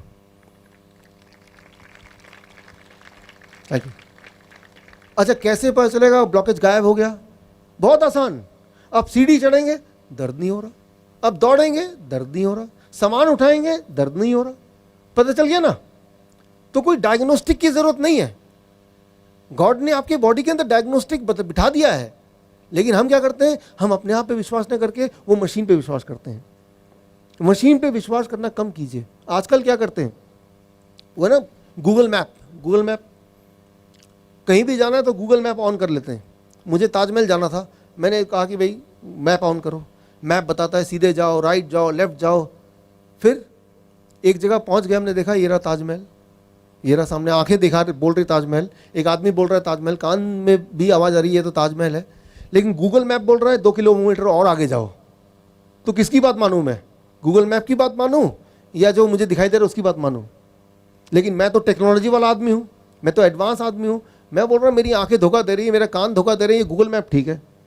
तो गूगल मैप के अनुसार मैं 2 किलोमीटर और आगे जाऊंगा, एक झोपड़ी दिखेगी, गूगल मैप बोलेगा यही ताजमहल है, मैं बोलूंगा यही ताजमहल है। समझने की जरूरत है कि हमें टेक्नोलॉजी पे इतना भी भरोसा नहीं करना है, अपने आप पे भरोसा करना है। जो टेक्नोलॉजी आपके अंदर है, क्या भगवान ने जो टेक्नोलॉजी आपको बना के दिया, क्या वो टेक्नोलॉजी कोई बना सकता है भला? सबसे बड़ा टेक्नोलॉजी तो हम खुद हैं, लेकिन हमने अपने आप पे विश्वास करना कहीं छोड़ दिया है। तो अगर आपके अंदर कोई प्रॉब्लम है तो सबसे पहले आपकी बॉडी आपको बताएगी, दर्द के रूप में, पेन के रूप में, डिस्कम्फर्ट के रूप में। और अगर प्रॉब्लम है तो यानी कि आप बीमार हैं। चिंता की बात नहीं है। जैसे आप इस डाइट पे जाएंगे, फॉर एग्जांपल कैंसर का पेशेंट मैंने देखा है, मेरे बहुत सारे कैंसर के पेशेंट हैं पूरे दुनिया भर में, और वो जब इस डाइट पे रहते हैं, मैं 3rd स्टेज 4th स्टेज की बात कर रहा हूँ, 3rd stage cancer, 4th stage cancer, blood cancer की बात कर रहा हूँ, जो कि ब्लड कैंसर वाला पेशेंट तो कभी जिंदा बचता ही नहीं है 3-4 महीने के ज़्यादा। और ऐसे पेशेंट्स अगर ये डाइट पे आते ही अब उनका कैंसर और फैलना बंद हो जाता है। उसी वक्त से, उसी दिन से, सेम डे कैंसर फैलना बंद हो जाता है, और धीरे धीरे धीरे धीरे 9 महीने लगते हैं और कैंसर बिल्कुल पूरी तरह चला जाता है। 9 months, कैंसर सेल सारे कम हो गए। कई बार पेशेंट आते हैं मेरे पास मजाक मजाक में, डॉक्टर साहब आपका वो जो डाइट है, वो डाइट में फॉलो करते हुए कुछ महीने हो गए हैं, मेरा ब्लड प्रेशर भी कम हो गया, ब्लड शुगर भी कम हो गया, मेरा वेट भी कम हो गया, और मेरी जीने की इच्छा भी कम हो गई। लोगों को लगता है ये डाइट इतना मुश्किल है, हम पैदा ही किस लिए, खाना ही को नहीं मिल रहा तो जिंदा रहने का फ़ायदा ही क्या है। लेकिन मैं आपको बता दूं, जब आप ये वाला खाना खाने लगेंगे, कुछ दिनों के अंदर, 21 डेज, 21 दिन के अंदर यही खाने को स्वादिष्ट मानने लगेंगे। आपका जो जीभ है, जीभ को नहीं पता क्या स्वादिष्ट है क्या स्वादिष्ट नहीं है। जो भी चीज आपने जीभ में लगातार 21 दिन तक रख दिया, जीभ 22वें दिन बोलता है यही स्वाद है। जरा सोचिए, जो शराबी था, पहली बार जब आपने शराब पिया, जिसने पिया, क्या बड़ा टेस्टी लग रहा था, बड़ा स्वाद लग रहा था।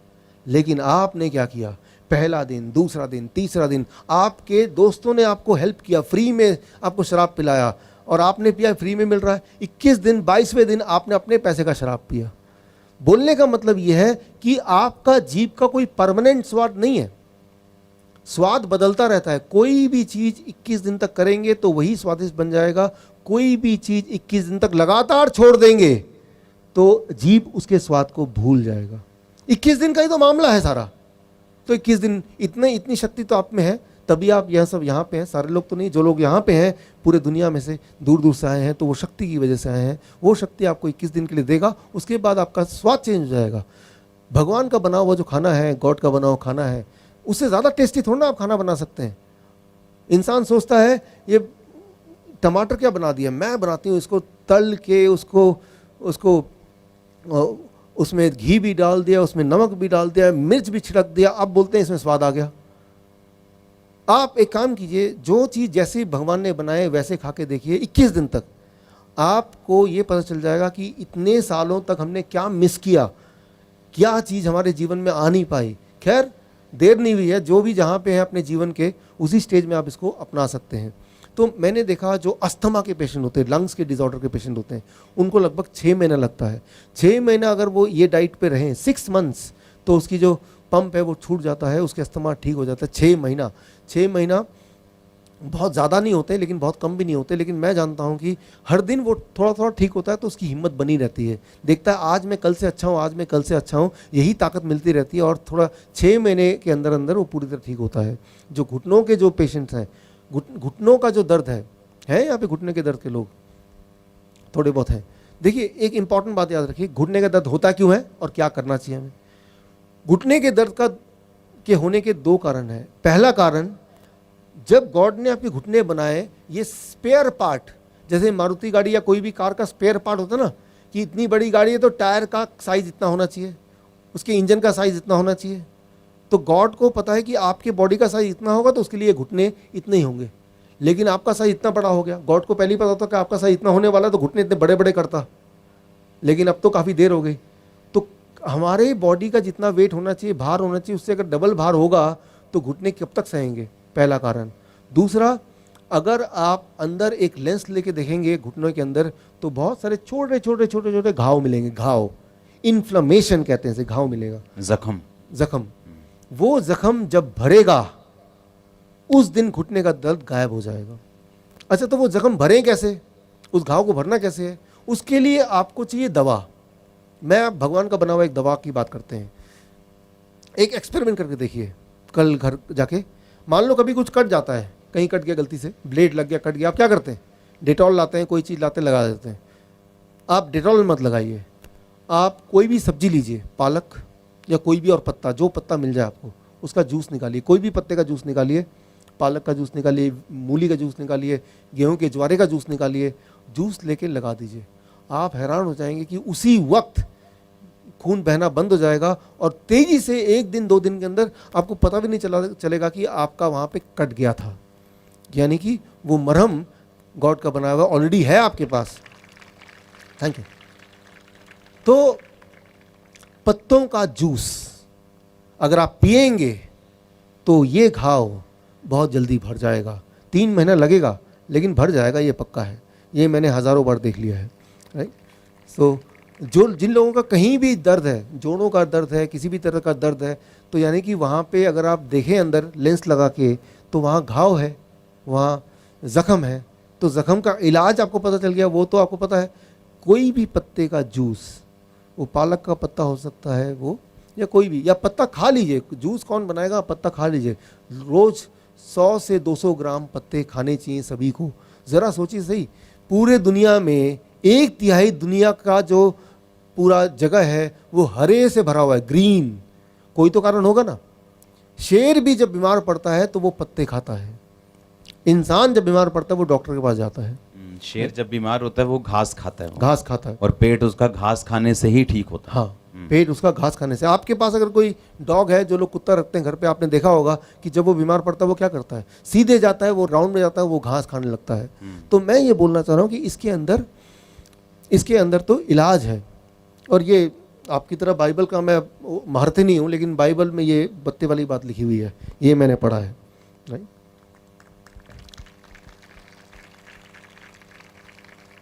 गेहूं के ज्वारे, पत्तों का ये, वो घास का इम्पोर्टेंस ये लिखा हुआ है।